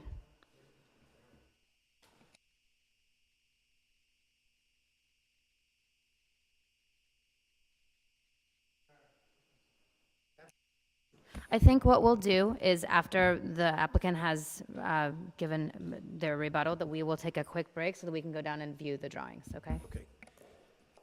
Thank you. I think our recollection of the meetings was to talk about where people are walking along the north side. So there's two things we did. One is this is a green fence all along the property line, 6 feet high. And then these units on the second floor are townhouse units. So they are actually accessed on the third floor. So this is the walkway where people could be looking next door. And in this area here where you access the front unit on the second floor. But this piece here and these windows are from bedrooms. So from a design standpoint, it may be nice to, in some sense, to say the entire facade of adjacent building should be landscaped in green that they're looking at, but it's from the bedrooms or the living rooms of the units on the adjacent property that would be looking out to see that. So the discussion was about, as people are accessing the units, that they wouldn't be, tend to be looking into potentially the units next door, and that's what what was addressed, and is really our understanding of what the issues were. And I had previously understood that was meeting what the request was of the neighbor. That's what I can say. So thank you. Great, thank you. All right, so what we're gonna do is... Can I ask a question about that? So the brown part is the bedroom, and the windows of the bedroom are not covered by vines, right? So then the bedroom building portions from are next not. door could look into the bedrooms in your unit, in your building. Right, they'd be looking, yeah, as people do in apartments next to each other. Thank you. Great, so we're just going to take a quick 2-minute break. Please, I'd ask the commissioners not to speak to each other or to anyone in the audience. We're going to go down and have a look at the drawings. Sorry, the renderings.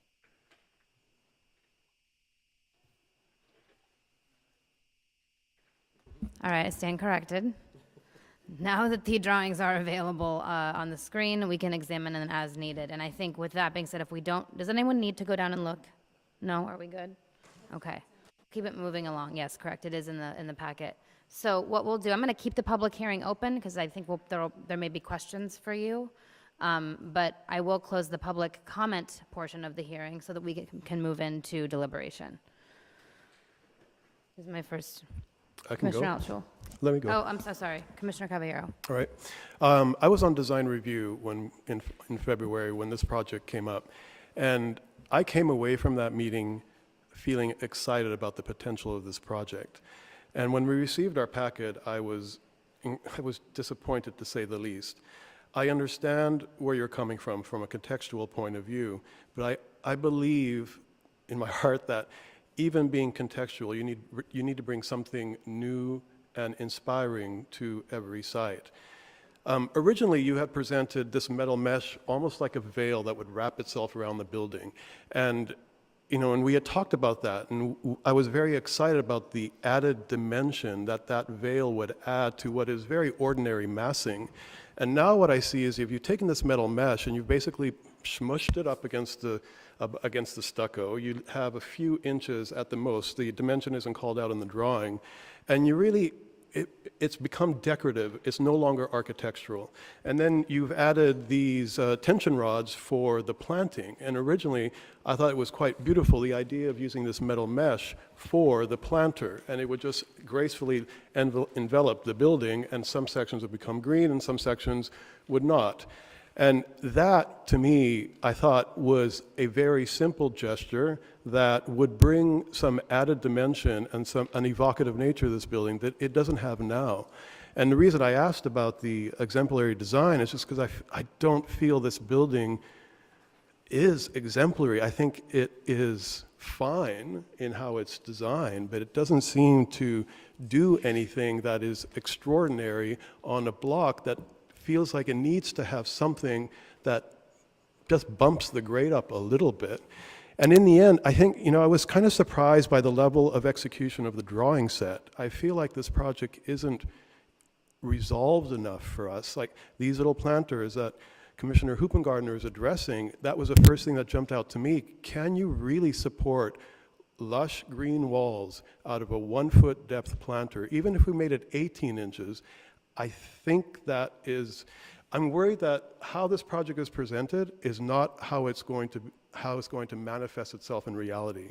And I want to make sure that what we're buying into is real and will look the way it is presented. And I just don't feel, I feel like there's too many missing pieces, there's too many unresolved details in here that still seem to be thought through that honestly, I would like to see this project come back to design review and go through one more pass before it comes back to Planning Commission and we take it forward. Commissioner Altschul? Yeah, I totally agree.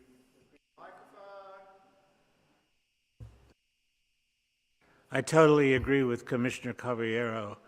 I don't think, well, the word exemplary is a very powerful word. And the language which waxes poetic in the, that was shown on the screen, which says it sits quietly and gently on its site, does not connote to me language to make a finding of extraordinary architecture. And when you start with empty land, when you demolish everything that's on the land and you have just dirt, you can certainly design something that has the code required setbacks if you don't come up with architecture that has a wow factor. And it doesn't have to have a wow factor. It can be just fine, as Rogerio said, which I agree it is just fine, but I don't think it's exemplary. Yeah. Commissioner Hoopengartner? I would agree with Commissioner Caballero. I like actually that this is only 35 feet tall and it fits into the size of the street and the neighborhood. I think in that respect, it's lovely. We're used to seeing these ginormous things, and this has much to commend it. But having said that, a lot of what commends it is this lovely green wall that I think is impossible to execute.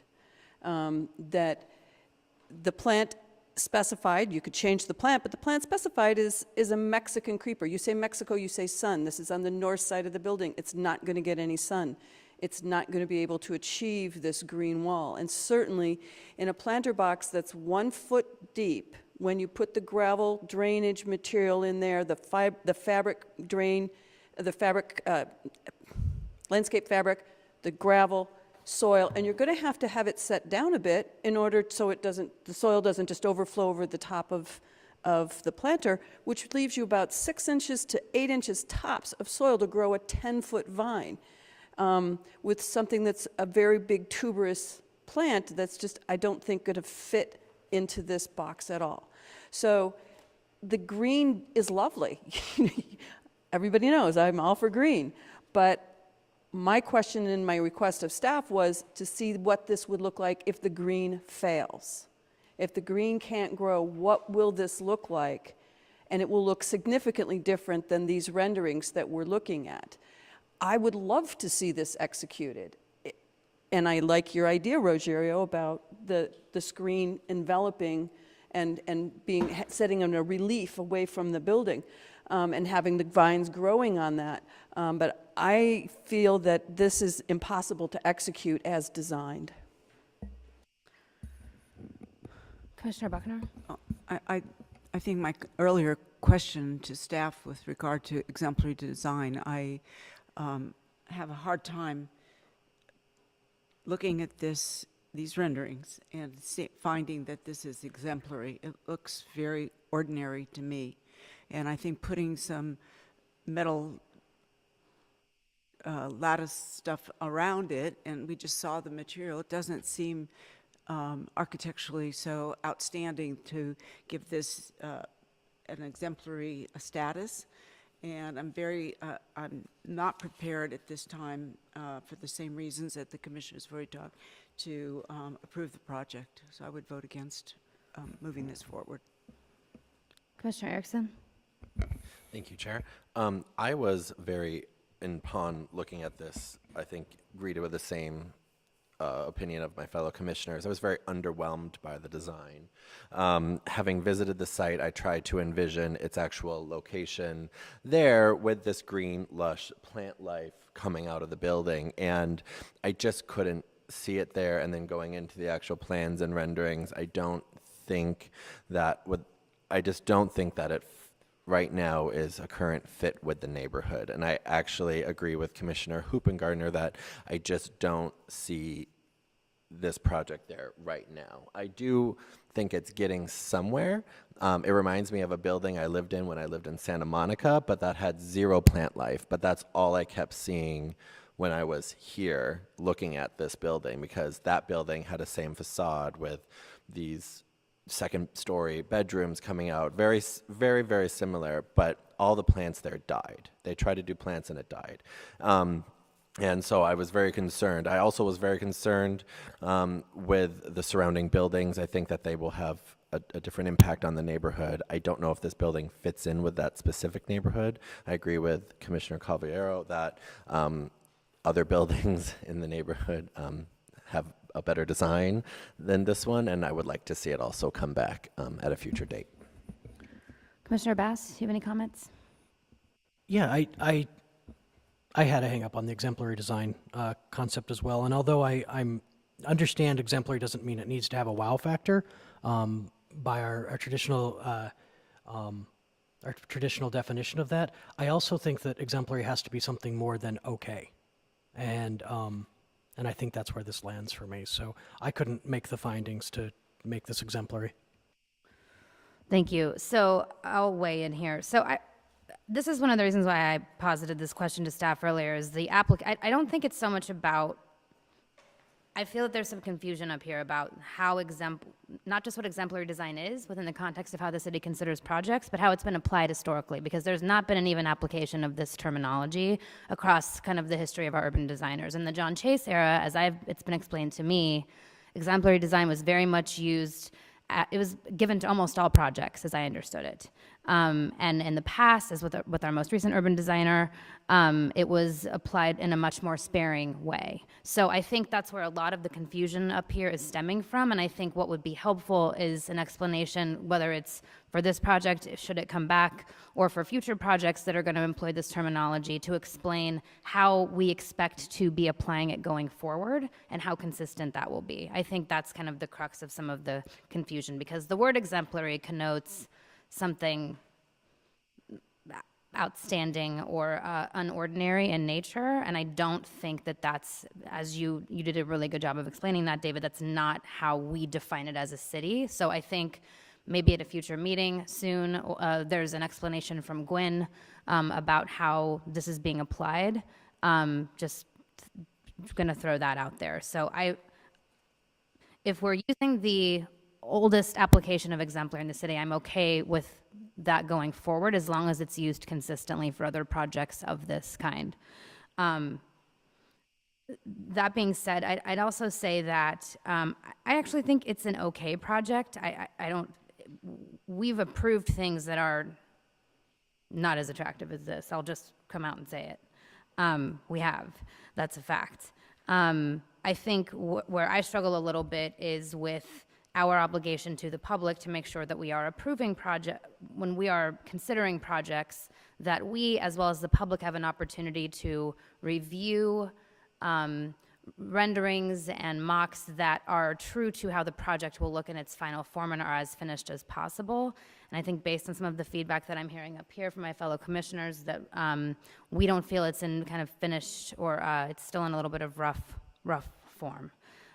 So I think at this time I would vote with my fellow commissioners. It doesn't sound like we're going to have this project's going to have the support to pass. I think I'd be in support of approving my fellow commissioners' recommendation that this go back to design review and then come back for another pass at Planning Commission. Could I just mention one thing? My hang up with the exemplary, calling it exemplary, is because it's exemplary, we're now going to allow them not to have the setbacks that we're requiring under our code. And that's where I get hung up. So if it's going to be exemplary, it should be somewhat unusual. Something about it needs to make it outstanding in some way in order to get that benefit of not going back. And I don't see that in this building. I'm sure that we could get there, and I also think it would be worthwhile for the developer and the architect to go back to design review and see if we can thrash this out a bit. That's a good point, Commissioner Buckner, and well stated. I was going to say, I think it's not just the application of the term exemplary, but what it connotes in terms of any kind of benefit. For. So I don't have a problem with most things being deemed exemplary if that's how we're going to apply it, but making sure that we're not just giving it away kind of willy-nilly so that people can get things that they wouldn't otherwise be entitled to. That's a very well taken point, Commissioner Buckner. Thank you. And I would concur with Commissioner Jones that exemplary or not, my problem with this is it's unexecutable, in my opinion. And therefore, my finding would be that this can't be approved as it stands because it can't be executed as it stands. I would reiterate what I've asked before from staff, that when we are receiving plans like this, we get a version of this without the greenery. Because especially in this instance, if this planting system fails and the greenery can't exist, what will this look like? And I think that's important because we're approving the building. Yes, we're approving the landscape plans, but we're approving the building as the building that's going to be here for the next 30, 40, 50, 60 years. And that building is very much, this planting system and those plants being there for 50 years, that's an important component of the design that everybody's looking at. And our public comment person, was very much about that greenery, and I can understand why. So for the future, getting renderings without the greenery on it, I think is really critical, especially when it's a huge component of the building like this, not just, the trees around the edge, because I think it affects what it is we're really looking at. So those would be my comments. And my motion would be to send this back to design review and to address these issues. Is there a time constraint on this? I would have to go back and take a look, but I believe we did one extension for PSA. So Perhaps you might want to confer with the applicant and see if they might waive time constraint. Sure. For a Well, continuance. I can work with the applicant. I'll check on the date, and if we need one. Do it now. Oh, okay. So, Can I make one last comment? Sure. So exemplary design aside, I want to applaud the applicant for trying to be contextual. I think that's a worthwhile effort. And coming out of 25 years of starchitecture, I think, things are becoming more conscientious, things are becoming more sensitive, and the approach is a good one, and I support it. I still believe that whatever we put in its place needs to elevate the neighborhood somehow. I don't feel like the project does that, and I don't see the drawings developed enough to convince me that the project will turn out looking the way it's looking, which is why I'm sort of responding the way I am. Sure. No, I appreciate all the comments. We'll certainly go back and take another look at it, add additional details, solve problems that are there, and bring it back for another review. And hopefully we'll will have achieved that. If I may, for me, one of the issues which you may want to look at another time, of course, is about the zoning standard. I actually think it's a detriment to buildings. If you're looking at modulating massing on the street, and what other ordinances are, is to require a step back above a first floor as opposed to above a second floor or above a certain height limit. That's not on I was our going to say, agenda. yeah. I know. I'm just suggesting that part of the reason that we didn't want to adhere, that we felt that we wanted to achieve the exemplary design status was because this is going to be a better looking building because of that. Yeah, but can't we deal with that as a separate, does it have to be tied to exemplary design? Can we not just say, let's not step this building back 6 feet because it's going to compromise the entire neighborhood, because every building on that street aligns itself. So I understand that, but it feels weird to give a title to this project that it doesn't seem deserving of for the sake of not having that 6-foot setback. We'll get there. Thank you very much. All right, do you have a motion on the floor? But what is the motion? Because it says motion to adopt what? Isn't it the No, motion to it's a deny? motion to adopt the motion that Commissioner Hooper-Gunner, would you like to repeat your motion, Commissioner Hooper-Gunner? Sorry. I made a motion that the staff recommendation be denied and that this be returned to design review to address the issues that were surfaced here today. Thank you. And come back to Planning Commission, correct? Motion should Right, it'll be rather continued to a date continuance uncertain. And send it back to design. You don't want to deny it. No. What Commissioner Altschul said was that he would recommend a continuance and send it back to design review. Is that what staff recommends? Yes, I think that was the point of the motion, was to continue to a date uncertain for one more round at design review, So and then bring it back.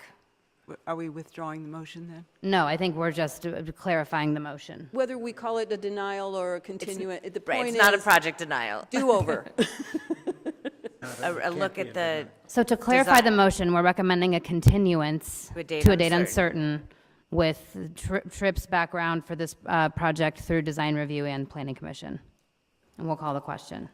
Wait, before we call the question, I need to close the public hearing, which I'm doing right now. Close the public. I close the public comment portion of the hearing. Commissioner Alcho, please. Thank you. And the motion passes unanimously to be continued to a date uncertain and brought back and legally renoticed at that time. Thank you. Moving along to our next item, item 10C, zone text amendment, public review noticing period.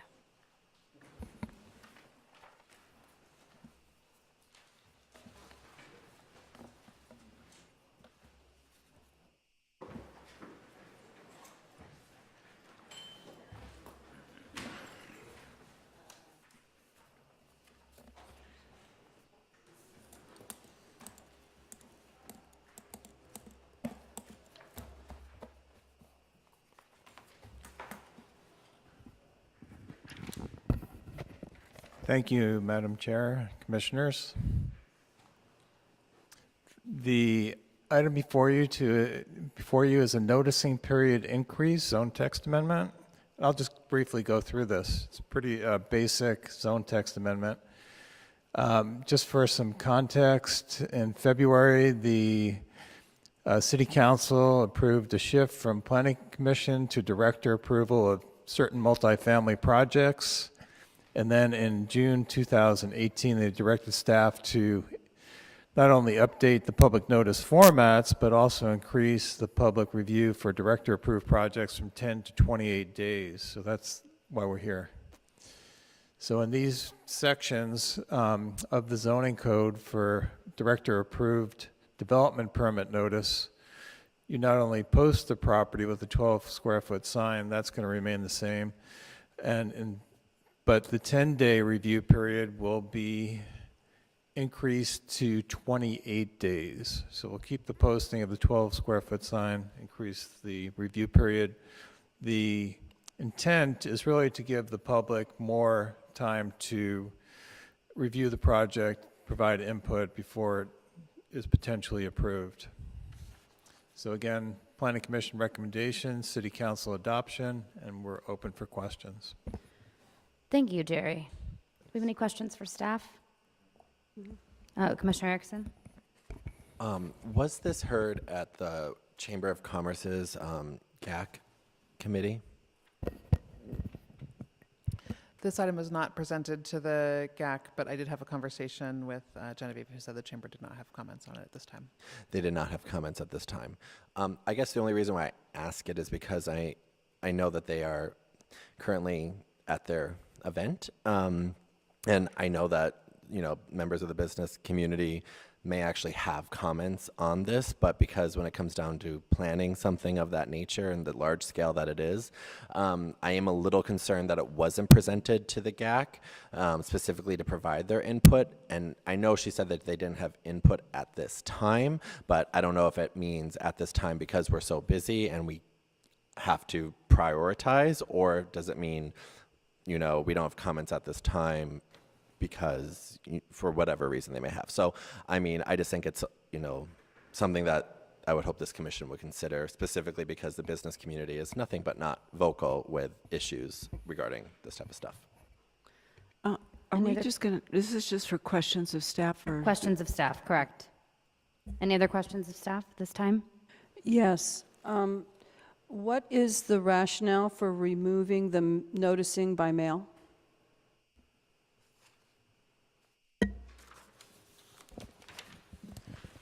I think that was really the council direction, is to streamline this review, but also give time for input.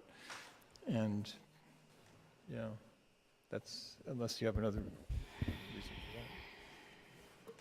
Because my reading of the minutes from council discussed, many of them discussed the importance of mailing, some discussion around the radius of the mailing, but the mailing continue. And I do believe that when this body discussed the item, we were very clear about the need to make sure that we had better noticing because of the removal from the public hearing process at this body and into a director's hearing. I think we had a very detailed conversation about this, if I recall correctly, about noticing. That's why I was asking, is this for questions of staff or is this about comment? Because I agree with Commissioner Huppenegger that that's what we were thinking about this. I've been concerned all along about the noticing issues in our city, where people come many times to commission and say, we never got notice. So I think that, I don't know that extending the time to 28 days is going to fix the noticing issue. Unless we have any other questions for staff, I'm going to move this into public comment. Are there any other questions for staff at this time? Do we have an answer as to why it was removed? Just to clarify for the commissioners, this is not an action to remove the public notice mailing at all. It's just to extend the review period. So that would still stand, actually. So there's still going to be mailing notices to people within 500 feet of the project? As far as I understand, yes. We're not removing that requirement. Was there some specific language in the resolution? On PC 181298, item 10C, Exhibit A, Section 2 changes 10 to 28, and Section 6 changes 10 to 28, and Section 7 changes 10 to 28. Was there some other language that is proposed to be changed? No, not at all. Commissioner Huppengarner, do you have, I know you have it highlighted somewhere. I was confused by how this was presented, that this would be the only noticing, would be the signage on the street, and it just seemed to exclude the mailing notice. So maybe I'm just, No. because. I think these are only the sections that list the number of days, so this is the only place we're changing 10 to 28. And It's not changing Anything the else? existing requirements. noticing requirements. Okay, Those will all stay in there. So, We then- but does Thank it you for apply that then to the mailing? The mailing will go out 20 days ahead as well? That's what it refers to as the mailing, is the 28, the noticing for this Well, is the 28 days. signage on the property as well as the mailing? Should we include the requirement in the recommendation that the mailing shall remain the same? Yeah, it's not, it's not changing the mailing standards. I'm not sure. Right, just the posting, so. And this is really just extending the time frame for public comments too, correct? From 10 to 28 days, correct? That's right. But if the public comment period is 28 days based upon a signage on the property, but the mailing doesn't happen until 10 days, how are we really extending the public outreach period?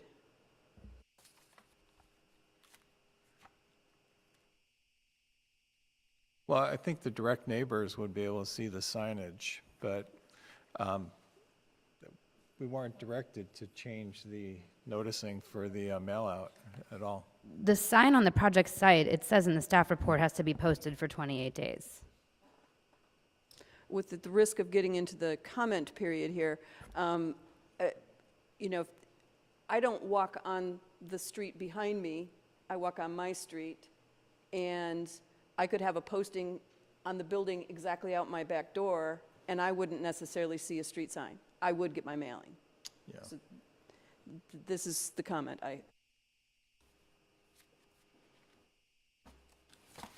The section that's being changed is the section for decisions not requiring a hearing. And then that's 1974-030. Notices of hearings is a section above at 1974-020, where no provisions are being changed.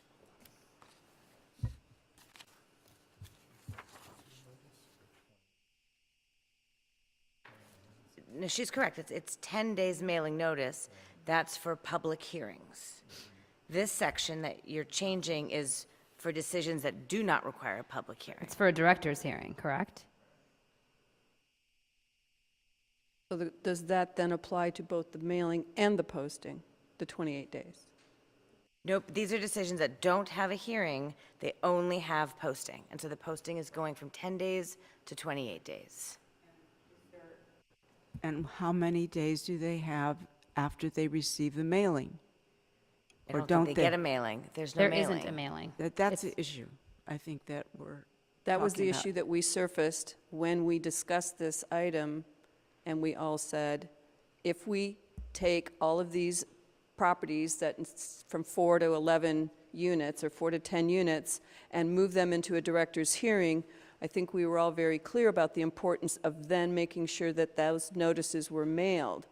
And so what I'm hearing is that that's not part of this proposal. So to clarify, these are staff-approved development permits where there's no hearing, not for director's hearing. Director's hearings are covered by, it's still a public hearing, it's just not here, it's at a different venue. So this section that's being changed is only for staff-level approvals. So all of these projects are just going to be approved at staff level, that's not even going to be a director's hearing. So But now there's a longer period for someone to submit a comment letter before staff makes a decision. Do we have any other questions for staff? We do have a public comment, so I'd like to give that person the opportunity to speak. We can commence deliberation. All right, I'd like to call, it looks like we have one public speaker, Edward Levin. Thank you, Chair, members of the Commission. Edward Levin, resident of West Hollywood. I wasn't going to speak on this item, but and I'm not here representing Government Affairs Committee of the Chamber of Commerce, but I sit on that committee. We have been trying, at council direction, we've been trying to streamline the process of approvals in this city. And to do so, to remand things to staff level, and then to send notices out to a 500-foot radius goes completely contrary to that. We sent out notices for a project recently, 5-unit townhouse project.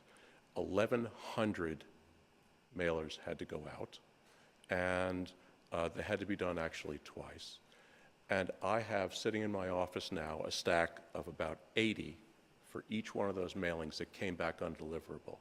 It is an enormously expensive process, it's an enormously cumbersome process. This was to try to streamline it. Now, Balancing that, we want to make sure that people have adequate notice. So what's being proposed now is to say the site must be, this is for something that doesn't require a hearing, this is staff level. So what we're now saying is we want to give people in the neighborhood, in the immediate vicinity, because these are minor projects, in the immediate vicinity, a little bit more notice. So we're now saying the posting ought to be 28 days instead of 10 days. That seems eminently reasonable. To then crank this back up to the level that requires a mailing to a 500-foot radius puts it right back into the hearing level items, which is exactly what council has asked you not to do. So those are my thoughts on it. Thank you. Thank you. We don't have any other public speakers, David, do we, on this item? Great. With that, I will go ahead and close the public hearing on this, and we can commence deliberation. Unless I'm missing something, I read this 2 times and did not feel confused. I'm inclined to support this as written. Unless there's some grievous error that I'm making, of which I would love to be apprised, like, please tell me, but I'm fine with this as is. I would like to clarify one thing, if I may. Please. A director's hearing will have a mailing. A staff level approval will not. So if there's a hearing, you're going to get something in the mail. But if it's just staff approving it across the counter, we're just putting up a sign. Understanding that, I support staff's recommendation as presented. Commissioner Buckner? I understand the reasoning behind this, and thank you, Mr. Levin, for your input on this. I'm going to go along and support this, but I'm going to wait and watch what's going to happen, because I think we're going to have a lot of pushback by the neighborhood people on these projects that are just going to be approved at staff level. And these are have been things that have come to the commission or to a director's hearing, and now they're just going to get approved, and there's going to be a sign. And frankly, if you don't drive on that street, you're not going to see it. And one day somebody's going to drive on the street and they're going to have something to say about it. So be prepared. I think we're going to have people coming before a commission letting us know how they feel about this. Commissioner Hoopengarner? Never mind. Commissioner Erickson? I agree with Commissioner Buckner. I feel the same way. I'm also a little concerned. I know Mr. Levin's not speaking on behalf of the GAC tonight. However, I am, and I would have liked to seen more of the business community outreach into this specific item, because I do feel like they would have some more commentary about it. I can totally read the room, and so I'm going to go ahead and support the item, but I would like to, I think, along with urging staff to do more outreach, specifically when it comes to stuff like this regarding public input, public outreach. That means to businesses as well, to make sure that they hear and have a voice at the table before this body takes up important decisions like this. Commissioner Hoopengarner? I will ask my question. So with this signage, is there going to be a URL or someplace where the citizen can then go see the plans online? Because in the past, when it's an over-the-desk thing, we've been told you have to go to the desk to see the plans, which is physically impossible, and I can't even imagine dozens and dozens of citizens in the neighborhood coming up to the desk, and I don't think staff wants that. So the question is, yay, we have a notice on the wall, but what do I get to see as a citizen to click through to see the plans that are being discussed that I'm supposed to write a comment about?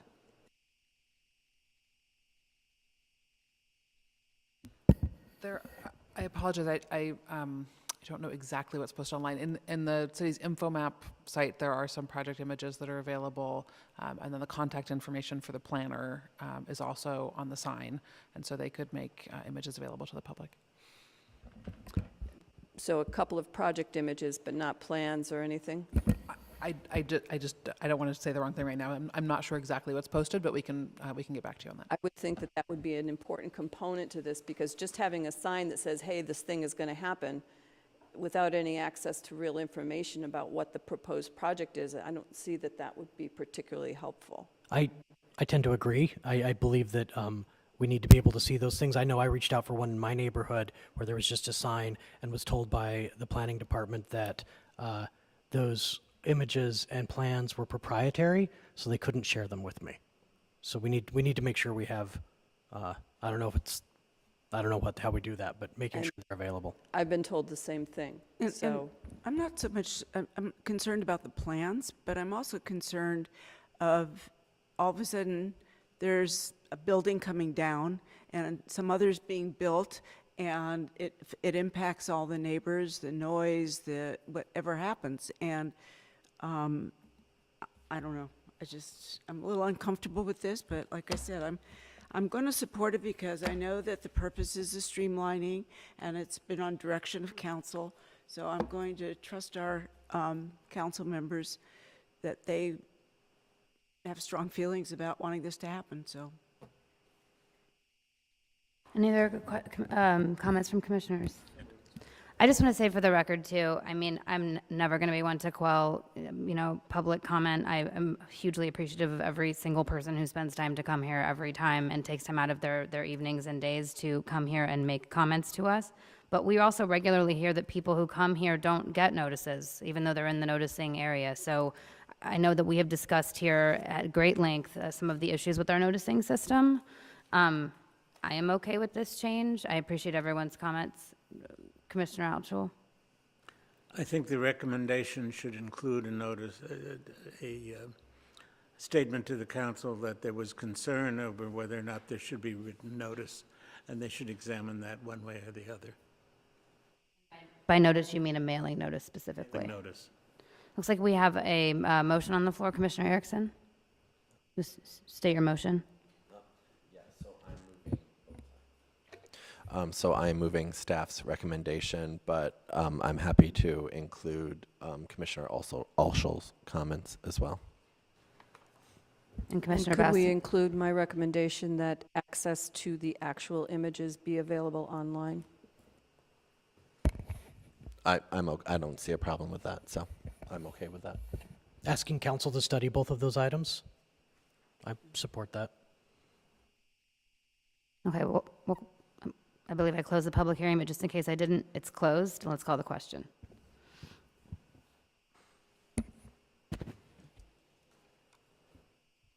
And the motion passes unanimously. There is no appeal process. This is a recommendation directly to City Council.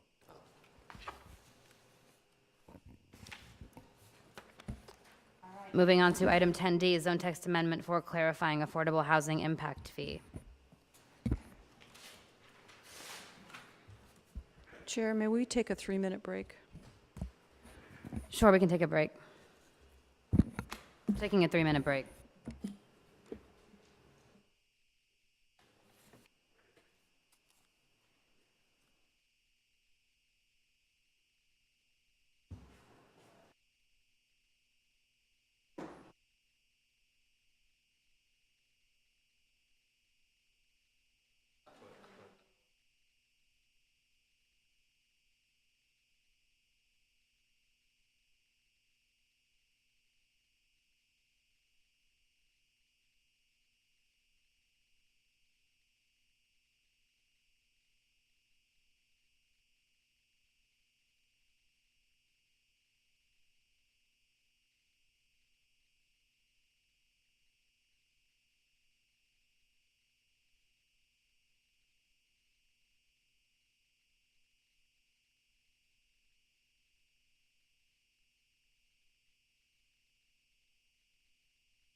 All right, we're going to call this meeting back to order.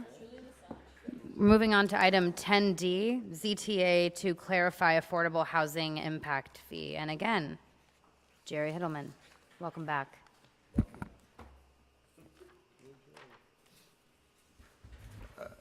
Thank you, Chair Jones and Commissioners. Before you is the Affordable Housing Impact Fee Adjustment item. And this picture is actually 616 Croft, which was the impetus for this change. It's an 11-unit residential project approved in 2013, probably built a little bit after that. The applicant actually requested an adjustment in the housing in lieu fee amongst other development fees. Council denied this request, and the attorneys weighed in on it, saying that affordable housing in lieu fee is actually a legislated requirement, not a project condition. It's equivalent to more like a setback or design requirements, things like that, and it's not an impact fee. So the West Hollywood affordable housing fees are actually, the in lieu fee can now only be applied to residential projects of 10 or fewer units. And the affordable housing impact fee is for non-residential projects and applies to commercial projects based upon their impact on the need for affordable housing. And it's currently at $8.63 per square foot for projects greater than 10,000 square feet. So we're, again, proposing a simple change. This is in the impact fee table in section 19.64.020. So as you can see, the top one is the in lieu fee, which will be removed. That is going to be in the affordable housing section.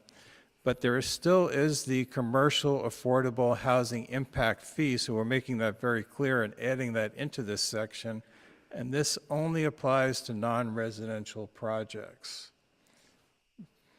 Yep, we have a question. What about a mixed-use project? I think we had something like that come before us last meeting, where there's part residential and part commercial. How does this apply to that situation? I would say that if the commercial portion of the project is over 10,000 square feet, you just calculate it based upon the commercial square footage on the ground floor. Actually, on that specific one, there was going to be different fees applied to the three different parts. That might change when it's revised and brought back to you, but there was going to be a whole discussion of these three fees at the hearing last week that we didn't have.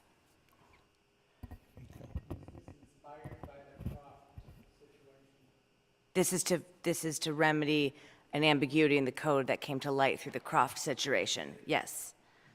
Yes. So this is just clarifying the code and the language in the code so that whoever is developing these kinds of projects knows exactly what kind of fees they're going to do and on what basis it's going to be.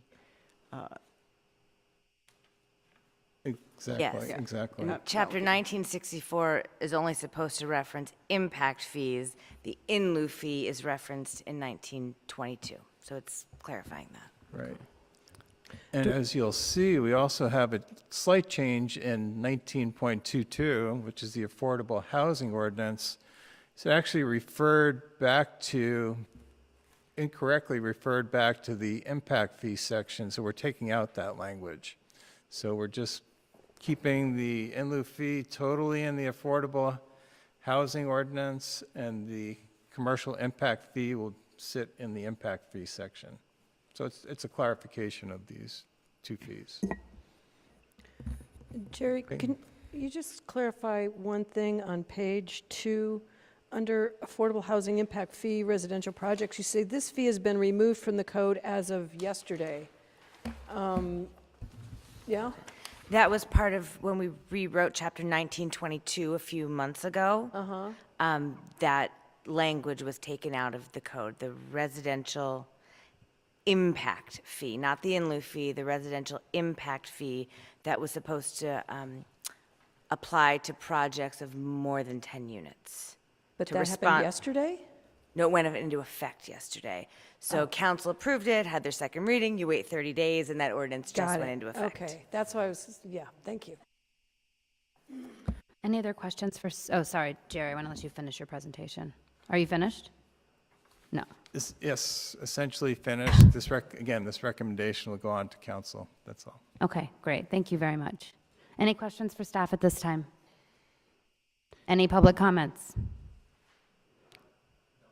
Great. It looks like we have a motion on the floor. Commissioner Hoopengarner, would you like to state your motion, please? I move to approve staff's recommendation.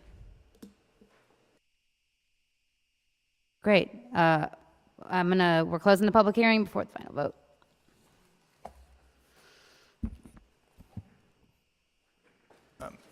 Just to clarify, we did have I think a revised resolution. We should point that out to add in that last little section about section 19.22. Removing that language that you referred to? Yes, Thank you. that's part of your motion. Okay. Great. Thanks very much. Thank you. All right, thank you. Moving on to item 10E, ZTA for Model Water Efficient Landscape Ordinance. Muello. That was fun to say.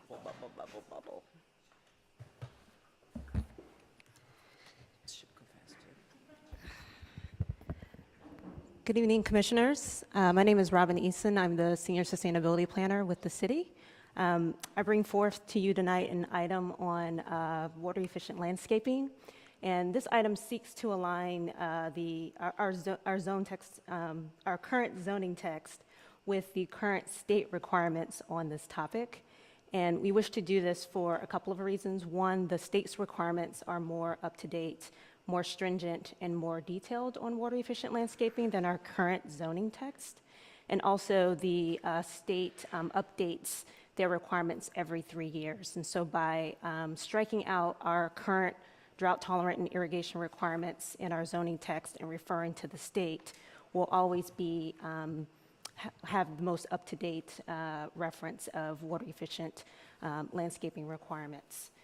In addition to that, what we did in the staff report is provide in Exhibit C what we call an WeHo toolkit. The state standardizes requirements in a toolkit form for all cities, just as a way to streamline the process for applicants. And so in Exhibit C, we have a West Hollywood customized toolkit that we'll upload on our webpage and have access for applicants so that they'll know what to submit to building and safety and facilitate compliance with water efficient landscaping. The last thing I'll mention is that for Exhibit D, it shows our outreach plan for this topic. It includes a pretty lengthy webpage about the requirements for water efficient landscaping. In addition to, we'll have a link to the toolkit and then some information about educational materials on water saving tips and our current regulations on wasteful outdoor water use practices. So that concludes my staff report for this item. Thank you. Any questions for staff? I'll just make a comment. We had an email exchange, Robin and I, and I was concerned that the guidelines in WeHo are broad, so broad that they might not capture enough projects within the city of West Hollywood, 2,500 square feet or 5,000 square feet as a minimum. But as you corresponded with me, that over the next year, we're going to be using our own case studies to maybe tighten up that number so we do capture more projects. And I felt comfortable with that. I mean, being a conservationist, I think that we should be taking the most stringent approach with water conservation, and it should just stay in perpetuity. So I'm in favor of this ZTA. But wait, we're just in questions right now. Pardon? We're just in questions right now. My last question, I did have a question. Okay, go ahead. So, sorry. I went in WeHo, item 492.3, which is about penalties. I couldn't find any information about penalties. What type of penalties are we able to implement? That's a good question. We've been working with code compliance to just figure out the right approach to educational materials, but we are also going to be working with them on, I believe there's an existing fine structure And so we'll have that on our webpage and have access to that for folks that, so that people know, what the consequences are for violating any of the regulations on wasteful outdoor water use or wasteful outdoor water use practices. Okay. Sorry. Thank you. Yep. Thank you. Do we have any public speakers on this item, David? No public speakers. Great. I will go ahead and close the public hearing then. Unless we have, looks like we already have a motion on the floor. Unless there's any, I don't have any comments on this, unless anyone else has any comments on this. Commissioner Hoopengarner? Yes, just a couple quick ones. I do have a concern about the 500 square feet, that this wouldn't apply to a number of our smaller projects, and I'd like you to take a look at that, if possible, Robin. The other thing is, to Commissioner Caballero's point, is penalties. I believe that information should be part of this form. You're going to fill out this form. The consequences of not doing what you say you're going to do should be readily transparent in this space and not just on some website. I think it's important that it be part of the documentation. You're signing and swearing. You need to know what are the consequences of failing to do so. And last but not least, as we discussed in long range, I feel it's important that these documents be dated and have a reference to the state code that is being referenced in this, so that at any time when I'm looking at this piece of paper, I know what code was being enacted and enforced, and how is it different from one that's dated a week later, a year later, or something. That this is just a documentation thing, but I think it's important so that whenever whoever's looking at it, they can go, oh yeah, that was the code that was in place as of X date. Sure. I do have a response, particularly for the first one. I just want to clarify that in WeLo actually applies for new landscapes. The threshold is 500 square feet or larger. So this requirement will be capturing a lot of the new landscapes that are part of new construction projects in West Hollywood. One of the things we want to do after having a year of data is see if we should lower the threshold for rehabilitated existing landscapes, which right now is 2,500 square feet or larger. Great, thank you. Any other comments? Commissioner Bass, would you like to state your motion? I'm moving staff's recommendation. And I'm seconding it because I believe that this is necessary to make it comply with the state code. So, and I All right. support everything everybody else said. We'll call the question.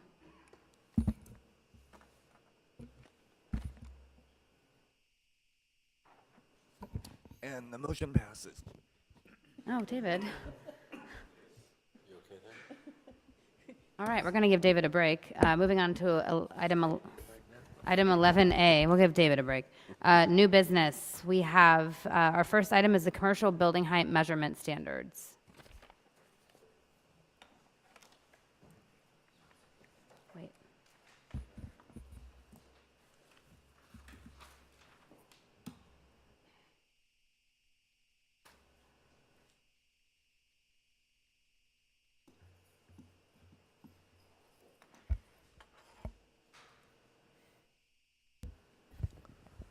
All right, good evening, Chair and Commissioners. Garen Serapian, Associate Planner with Long Range Planning with the City. This evening, we bring you a report responding to City Council direction to evaluate commercial building height measurement with the goal to determine if the city's standards are appropriate for providing well-scaled commercial and mixed-use projects. The directive included 3 specific items. The first was evaluation of commercial building height measurement standards, including looking at standards established in the California Building Code.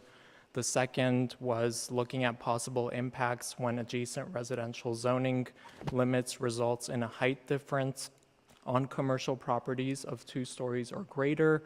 And the third item was looking at possible impacts of rooftop projections. We'll wait another hour. And other structures, and granting of modifications on overall building scale and height. Staff presented recommendations on item number 3 to the Planning Commission on September 6th of this year. At that meeting, the Commission voted to recommend approval of a proposed zone text amendment to modify our standards for allowable rooftop projections. The City Council adopted the ordinance to update those standards on October 1st. It's currently in effect. So this evening, we're bringing you a research on items 1 and 2 in the original council direction. So I'll just go for each one. So the first one, building height measurements. The directive was to evaluate our current measurement standards to look at how they're being measured and are they providing for appropriate well-scaled commercial developments, including looking at the calculation methods established by the California Building Code. So the city currently has 3 different methods for calculating building height, the maximum building height envelope. The first is the parallel plane method, typically used for sites with a slope of less than 5%. The second is a laterally sloping method. This is allowed for projects that have a slope of 5% or greater. And then the third is a side sloping, which are for parcels from one side from east to west that have a slope. So this wouldn't apply to commercial zone districts as they're more east to west, and that's for north-south properties that would affect residential properties. Typically, almost approximately 95% of projects choose to use parallel plane method for really steep slopes, such as parcels on Sunset. Those are regulated by the Sunset Specific Plan and typically have development agreements, so they're governed under a development agreement. So this was a comparison chart. We did some research on how other local cities are calculating building height. There's hundreds of different ways of measuring a maximum building envelope. So this was one looking at a hypothetical site that has a 26% grade. And we did include some of the calculation methods, such as the parallel plane, which would probably not be used for a site with this slope, but we wanted to show it as context. We also have a different version with a much steeper site, with the slope is much steeper, and then you can see how the discrepancy is not that dramatic. And so, as illustrated in those drawings, we also overlaid floor plates into these calculation methods. So we've learned that the parallel plane method that's used for sites with a slope of 5% or greater actually provides for flexibility, allows for the allowable number of floors to be built on that parcel as well. And so this is an illustration of our laterally sloping method with a 26% grade change. And in the staff report, we outlined a potential alternative. So the way that this laterally sloping method is calculated is the maximum height is established from the property line to property line. We could look at establishing that from the setback line. This would be more appropriate for down-sloping parcels where there is a rear setback, and it would potentially provide relief to an adjacent residential property. It would not really be appropriate for upslope parcels where there is no front setback for commercial properties, so that's an alternative that we wanted to express to the commission. And then looking at the way that the building code measures height, and as illustrated in the staff report, the building code's purpose is really fire and safety. It's not looking at design considerations, the ability to provide flexibility and architectural creativity to that particular site. And so how the building code is established is once a property is designed, then we overlay that envelope onto the building code envelope calculation method and then establish the type of construction for that particular parcel. And looking at other municipalities, we haven't found an example where the building code measurement standard was adopted as the zoning standard for establishing height. So for this item, staff does not recommend a zone text amendment to modify commercial height measurement standards. In addition, we do not recommend establishing the California Building Code as a measurement standard for our city. We do feel that the issues identified in the council direction are more appropriately addressed through design guidelines. The Future Architecture and Urban Design Studio does have in their work plan the establishment of commercial corridor design guidelines, and we feel that this issue can be better addressed through that effort. The second item established and identified in the council direction was looking at commercial properties adjacent to residential that have a height difference of 2 stories or greater. In the staff report, we included on one of the attachments a map illustrating which properties would be impacted by this issue. There are really a very few select properties. Again, we didn't include properties along Sunset as they are really regulated through development agreements and through the specific plan. And you can see that there are a few parcels on the east side that are impacted by the 2 stories or greater. And then also parcels that that have a mixed-use incentive overlay zone if they decide to utilize a mixed-use bonus. Yep. And so we wanted to also highlight that the zoning ordinance also has existing standards for commercial properties adjacent to residential. They must be set back from any required rear yard a minimum horizontal distance of 1 foot for every 2 feet by which the structure exceeds the maximum height. So this particular example shows a commercial property in the orange, a 55-foot structure. The residential is 25 feet. So it's a 30-foot differentiation, and they must step back the building at the rear adjacent to residential 15 feet. So that's already something that's codified in our zoning ordinance and does provide that relief adjacent to a residential structure. Additionally, an example of a commercial property that is under the mixed-use incentive overlay zone that would take advantage of a mixed-use bonus. We do have an additional requirement of a 25-foot, additionally 25 feet of the building structure must be limited to 35 feet in height. So there's more step backs if a project utilizes the mixed-use bonus under the mixed-use incentive overlay zone district. So with this item as well, similarly, we feel like those issues can be better addressed through design guidelines and not modifications to zoning standards. So we do not recommend amendments to our zoning ordinance due to the limited applicability of this particular issue. There are alternatives of requiring additional front step backs on the back adjacent to residential. There was a similar standard that the Planning Commission and Council denied for multifamily projects for step backs. They can be really kind of, they're shaping the building, so we feel like looking at design guidelines may be a better way of allowing for creativity. And so here's a summary of our recommendations, and I'm happy to answer any questions you have. Thank you.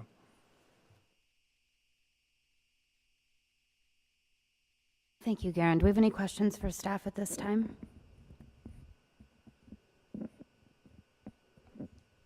No. It looks like, do we have a public comment for this, David? We do. We have one. Edward Levin.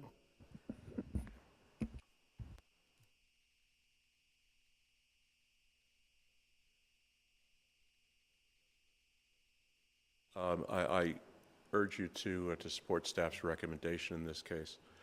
Staff was sent on an impossible task, which is to try to control commercial height, not by actually downzoning, not by modulating anything, but by redefining the way we measure it. That could never work. There was no chance it could ever work. And they've spent a great deal of time concluding that it, in fact, can't work. There are many, many different ways to measure height and to deal with sloping sites and flat sites. If you look at 10 jurisdictions, you'll probably find 12 different ways to do it.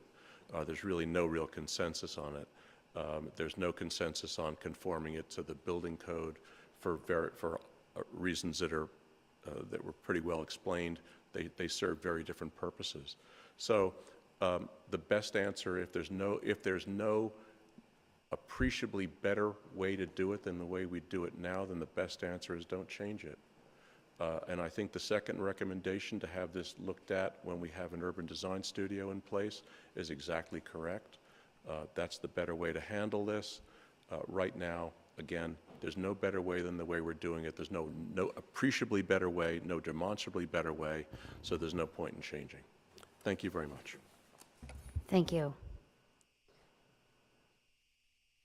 So if we don't have any comments about it, I guess we will thank Garen again and move on to our next item, item 11B, which is the Housing Accountability Act. And we are going to receive some, I'm sorry? This is a receive and file only. Oh, thank you. The action was to receive and file. This is, again, Housing Accountability Act. The Planning Commission will receive legal training on recent amendments to the Housing Accountability Act.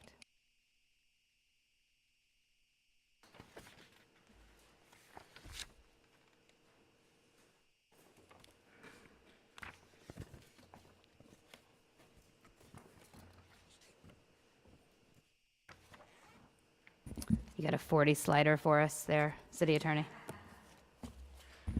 It's late. I promise to go quickly. Hi, good evening. Lauren Langer, Assistant City Attorney. Tonight we wanted to provide a brief training on the Housing Accountability Act. There's a memo in your agenda packet, which is sort of general. I thought tonight, while we're in person, we could go through a couple of topics that are a little more relevant to your day-to-day decision-making and kind of give it a little bit of context off the page. So, we can begin. The Housing Accountability Act, found at 65589.5 of the Government Code. It's been around since 1982, and the purpose is to encourage housing development in California. There has been a housing shortage for decades in this state, and I was actually at the West Side City's COG meeting today, and I heard a presentation from SCAG, which had some really interesting statistics that I thought I would share with you because I think it gives some context as to why we have some of these laws that we have these days. So the woman from SCAG today, when she was talking about our regional housing needs assessment, reported that between 1990 and 2000, there was only one new unit built for every 4.52 persons added to the population in the state. And then for the period of 2010 through 2016, it got a little bit better, but it's still a deficit. One new unit built for every 3.36 persons added. So you see how throughout the entire state, and really from what I'm hearing throughout the country, there's a supply issue. When you have a supply issue, it increases your housing costs, it increases homelessness. So there's all these ripple effects from not building enough housing. So the state has created a toolbox to address the housing crisis. The trade-off, as we're going to see, is you lose a little bit of local control in order to promote the creation of housing.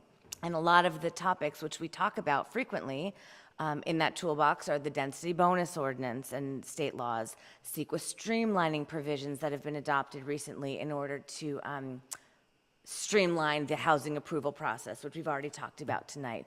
The one-for-one replacement, the RENA and housing element program, which is creating a planning tool for planning for more housing, and of course the Housing Accountability Act. So all these things kind of work together as tools that the state is using to address the housing crisis. So the Housing Accountability Act, as you saw in the memo, prohibits a city from denying housing projects unless it makes certain findings. The most recent version of the Housing Accountability Act has an even wider breadth and includes more detail on the scope of the city's authority. So some of the provisions apply only to projects that have at least 20% affordable units, and some provisions apply to all housing projects. I thought it might be a more useful for us to use our time tonight to talk about that second category, and those are the rules that apply to all housing projects, because those are the ones that come before you. So when a housing development project, which is now defined as a project that's all residential or mixed use with 2/3 residential square footage or transitional housing, complies with all objective development standards, certain findings must be made before you deny that project or approve the project on the condition that it be developed at lower density. We've already talked a lot about different findings that are required for density bonus projects if you were to want to deny that project or deny one of the proposed concessions or waivers. We've talked about that a lot. So this would be an additional set of findings you would also need to make in order to deny or approve on the condition of lower density these projects. So it does limit local land use authority. And we did get a memo which had a very fair point in it that said, this is more about the production of housing units generally, not just affordable housing. This statute is about creating more units. That's why I put those statistics up at the beginning to show how big the crisis is. And this is about getting more units approved generally in addition to affordable units. So here's the big picture framework for how this is supposed to create units. So the developers should be put on notice before starting a project of the objective development standards that apply to a project. We find these in our general plan, specific plan, zoning code. Sometimes there's neighborhood guidelines. They're put on notice. They file an application. Once, let me say that differently. So they have advance notice of what your standards are, and they should be planning and designing projects to meet those standards. If it's designed to meet those objective standards, which we told them in advance, we want to see, these are what projects should look like in this city, then there really shouldn't be a reason to deny a project, absent some unusual public health or safety impact applicable to this particular project. So in theory, this should streamline your housing approval process. Make it easier, simpler, and encourage the creation of more housing much faster. I was also at the National League of Cities conference recently, and I listened to a presentation about the housing crisis throughout the country. And one of the things that one of the speakers said from another state was that the time it takes to get projects approved is one of the biggest hurdles to getting more housing built. It's long processes. So that's why we're seeing all of these streamlining statutes coming across. There's value to doing this faster because you can get more units online quicker. On the other hand, when you have these types of rules come down, you lose your ability to deny or reduce the size of projects because the rules are coming from a state perspective, and it's kind of a one-size-fits-all rule that comes down. So what does it mean for a project to be consistent with objective standards? Now, the Housing Accountability Act has a new standard. And it says that a proposed project is deemed consistent and in conformity with your applicable plans, programs, and ordinances if there is substantial evidence that would allow a reasonable person to conclude that the housing development project is in compliance. This is a much stricter standard than we usually apply. Usually in the city, we're given much deference. They're our standards, we've written them, we had the big policy thoughts of what they're supposed to mean, so the cities are given a lot of deference into what it means to be consistent with that. But here, they've kind of raised the bar a little bit, and it's not just that you have evidence to support your conclusion, and it's not arbitrary and capricious, but actually, it has to also pass a reasonable person standard. So a reasonable person has to agree that it's not compliant for it to be considered not compliant, it's a different standard than we're used to seeing. There's also new notification standards on cities. So once the applicant proposes the project, if the city believes it to be inconsistent with one of our rules, the city has to notify the applicant in writing of the inconsistency and explain why it finds it to be so. For projects with 150 units or less, which are most of the projects that we see here in West Hollywood, that notice would be provided within 30 days of the project application being deemed complete. Here, I believe the process is through the deemed complete process. It's staff's practice to tell developers if something doesn't meet a code requirement even before they're deemed complete. But this is shifting that a little bit to say you're deemed complete, and then if the city believes that there's something that's not compliant with an objective standard, you have to let the developer know, because if not, they will be deemed complete with those provisions. That's another much stricter standard than we're used to seeing. So once it's deemed complete, the planning staff does a substantive review to see if the project is inconsistent with any of the objective development standards. One thing that we did recently when we revised Chapter 1922 yesterday was that we changed the application requirements so that developers are telling the city at the very beginning what density bonus they're asking for, what concessions they're asking for, what waivers, what parking reductions. Because if we're now subject to this standard where we have to tell them at the very beginning what doesn't comply, we need to know what they're asking for. And there's been a lot of projects that come in and they change it later on and they don't decide what concessions they want till the end. So if we have this burden of notifying them at the beginning, we also want the developers to tell us at the beginning what they want and what the concessions are and how this project is going to look, so we can have these conversations at an earlier date and it's not the night before hearing and we're trying to figure out exactly what this project is. So I think this will benefit everybody, that we're doing this review earlier in the process. And again, developers can be on notice and there's no surprises as to what the standards are.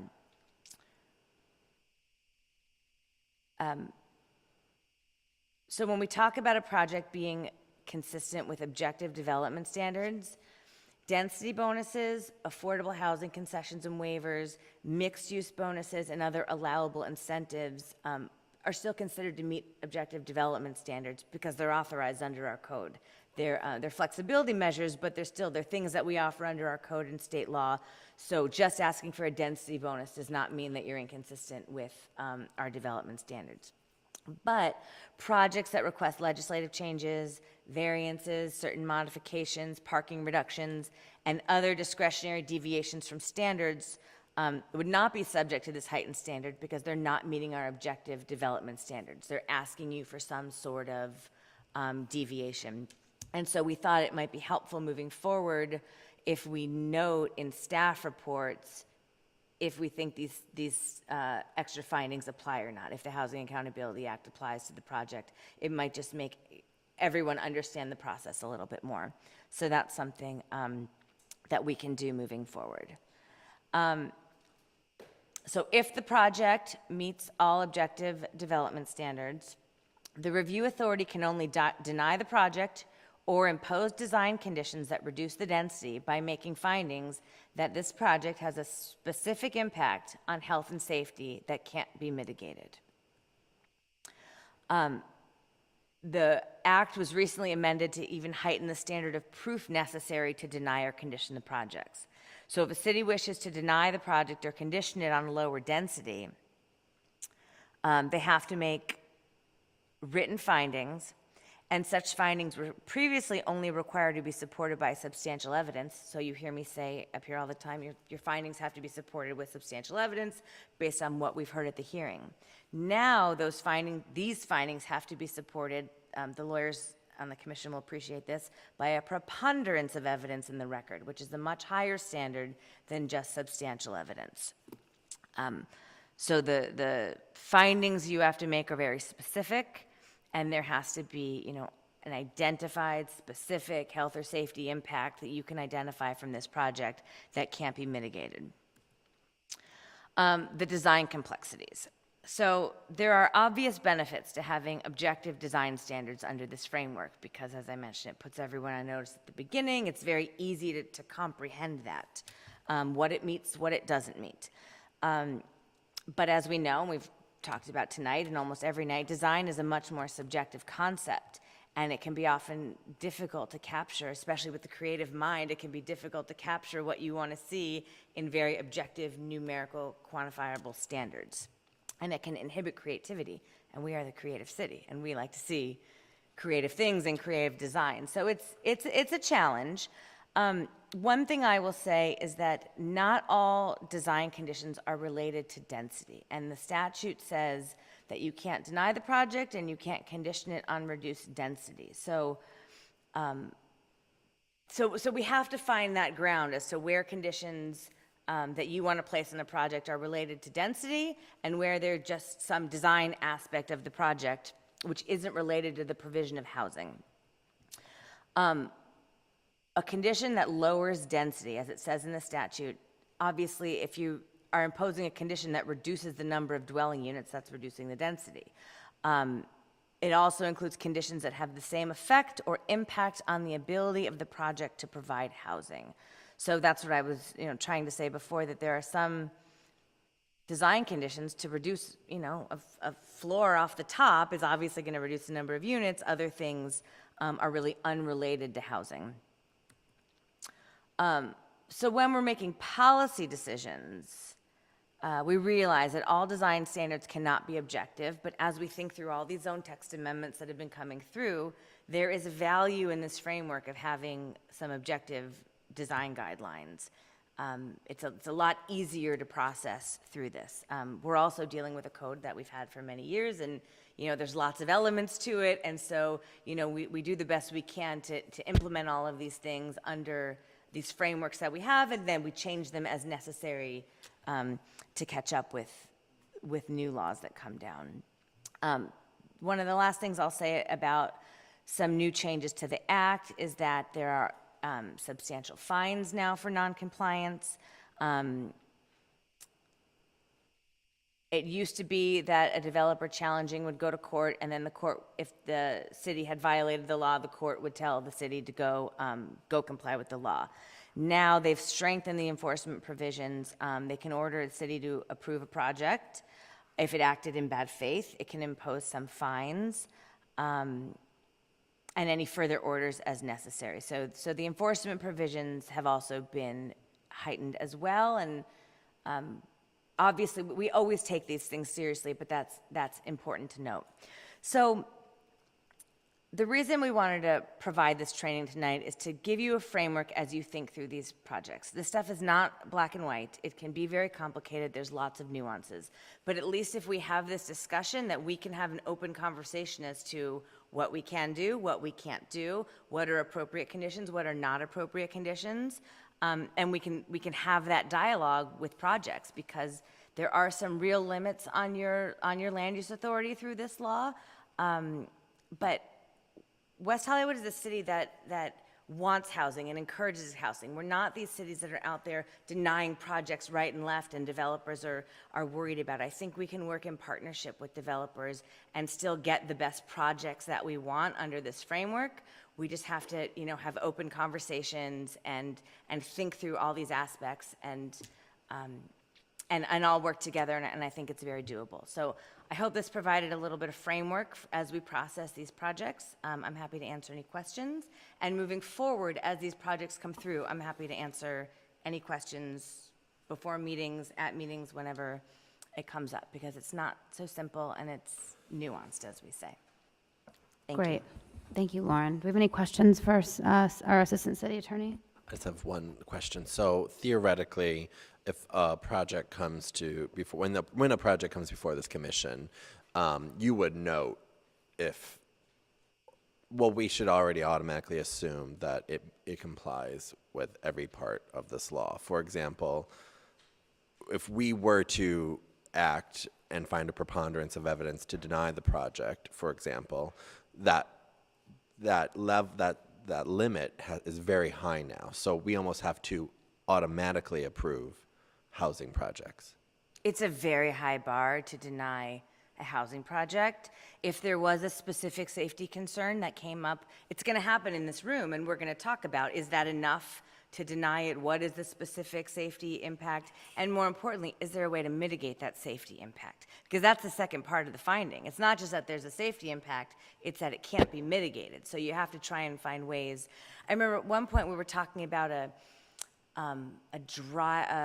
internal driveway in a parking garage recently, and we were saying that the way that the driveway was set up, it was not safe for the cars. So those are the types of things that will come up at your hearing, and we'll be talking very openly about it. And then I guess my next question, and this is because it's the lawyer that never went to law school in me, is that if we approve a project and then it goes to City Council on appeal, and then there is litigation as a result of whatever legal arguments both sides are having against a project that provides housing, can the developer of that project that's providing housing utilize the Housing Accountability Act for the reasons for which it was approved, trying to offset the litigation that it's facing from whatever person that's trying to stop said project? Well, it depends if it was an approval or denial. Are you asking if we approve I'm a project? asking if we've approved a project, and then it goes out, but then an outside force. Someone challenges it. Mm-hmm. Well, they have to prove that we've violated the law, and we've Obviously would. and Yes. we have state laws that are encouraging us to approve housing I'm projects. just, So and it's I a- only say this because of controversial projects that have a lot of opinions about us, but are mixed use and provide a lot of housing for the city, but then also have various neighbors or individuals or business entities around them that may or may not want that project to go forward. This law enhances the ability for those projects to succeed because they provide such a high amount of housing that for us to deny it, we have to approve it. Yes. Yes. That is Okay, a- thank that you. is a true statement. Any other questions for staff? It looks like we have a public comment on this item. Oh, I'm we have sorry. one, Edward Levin. I actually think those are all questions. So I That's don't okay. feel so bad anymore. You phrased it as a question. Sorry, you're off the hook. Yes, we do. Chair, members of the commission, Edward Levin, resident of West Hollywood. I sent you an extensive memorandum on this, which you may or may not have read. And part of the reason I did that and provided the citations is that there's extensive case law on this, including appellate cases which directly bear on the Housing Accountability Act. The short version is this: Subdivision J of the Housing Accountability Act is the core of the issue. It's the core of the Accountability Act. That text which says if a project meets the objective standards, you can't turn it down except for specific adverse impact. That was the entire Housing Accountability Act in 1982. It had nothing to do with affordable units. So as Ms. Langer said, Subdivision J, the general core, applies to virtually every project that you're going to see that has housing in it, with at least 2/3 housing and mixed use. Some exceptions, as she pointed out. Based on Subdivision J, you'd have to find a specific adverse impact. That's almost impossible to do. Specific adverse impact, particularly with a preponderance of evidence, is almost impossible. You're never going to find that in 99.99% of the cases. So the question is going to come down to, does the project meet the objective zoning standards and the objective standards in the general plan? And the problem that you've got is that the case law, that Honshu versus Stanislaus, says that we're serious about this, that you cannot turn the project down based on subjective policy, such as suitability. You had a discussion earlier today, and the question was, can we make the waiver for exemplary design? Well, you've got a problem, because exemplary design is not an objective standard. It's nowhere written in this zoning ordinance. So already you're on your normal basis of operation, the normal way you look at projects for compatibility with the neighborhood, for does it reach the threshold for exemplary design, you're on shaky ground. That is subjective policy. It is not objective written standards. And the Honshu court made it clear that those objective standards are objective design standards as well, that design must be dealt with on objective standards. So we really have to take a serious look at what we deal with design review in this town, because already, as I said, just the project you ruled on today, yes, you didn't condition it to lower the density, but you basically, in effect, said to that applicant, if you don't go back and redesign it, we're going to deny your project. And that's a difficult situation to put yourself and to put the city in. Now, I don't want to be entirely negative here. The Housing Accountability Act says you can't base this on subjective design standards, but not every design standard is subjective, and if you'll grant me one moment, I'd appreciate that. One more minute? Yes. All right, you're only speaker on many items tonight. I'll grant you another minute. I appreciate that. Thank you, Chair. I came to you about 2 months ago and talked about facade modulation and said that we really ought to approach this by using a mathematical standard that said how much you have to do, but not where you have to do it. That is an objective standard. It's quantifiable. It would meet the requirements of the Housing Accountability Act and still give you latitude. So I encourage you very strongly to start to look at that. I'm happy, and I know the other architects in town are happy to help you and staff deal with that. But you really need to get serious about that, because right now you are reviewing housing projects, and the way you're doing so is running afoul of state law. Thank you. Noted. Thank you, Mr. Levin. That was a receive and file item, or it was a training, so there is no action for us to take. So I'll move on to item 12, unfinished business, there is none. Item 13, excluded consent calendar, there is none. Item 14, items from staff. 14A is the planning manager's update. Nothing at this time. Thank you, Bianca. Item 15, David, do we have any public comment at this time? No further comments. Thank you. Item 16, any remaining items from commissioners? Could we get that PowerPoint that you sent so that way we could have it for future use? Thank you. It was great. Good job, too. Anyone else? No? All right, well, then we will move into item 17, adjournment. Note that our next meeting is Thursday, December 6, 2018, right here in this room, and that will be our last meeting of 2018. So we will look forward to seeing you there. Thank you for coming tonight. And again, if you did park in the parking structure, the parking validator is currently not operational, so be sure to get a validation from David up here. Thank you. Happy Thanksgiving, everyone. Yes, happy Thanksgiving.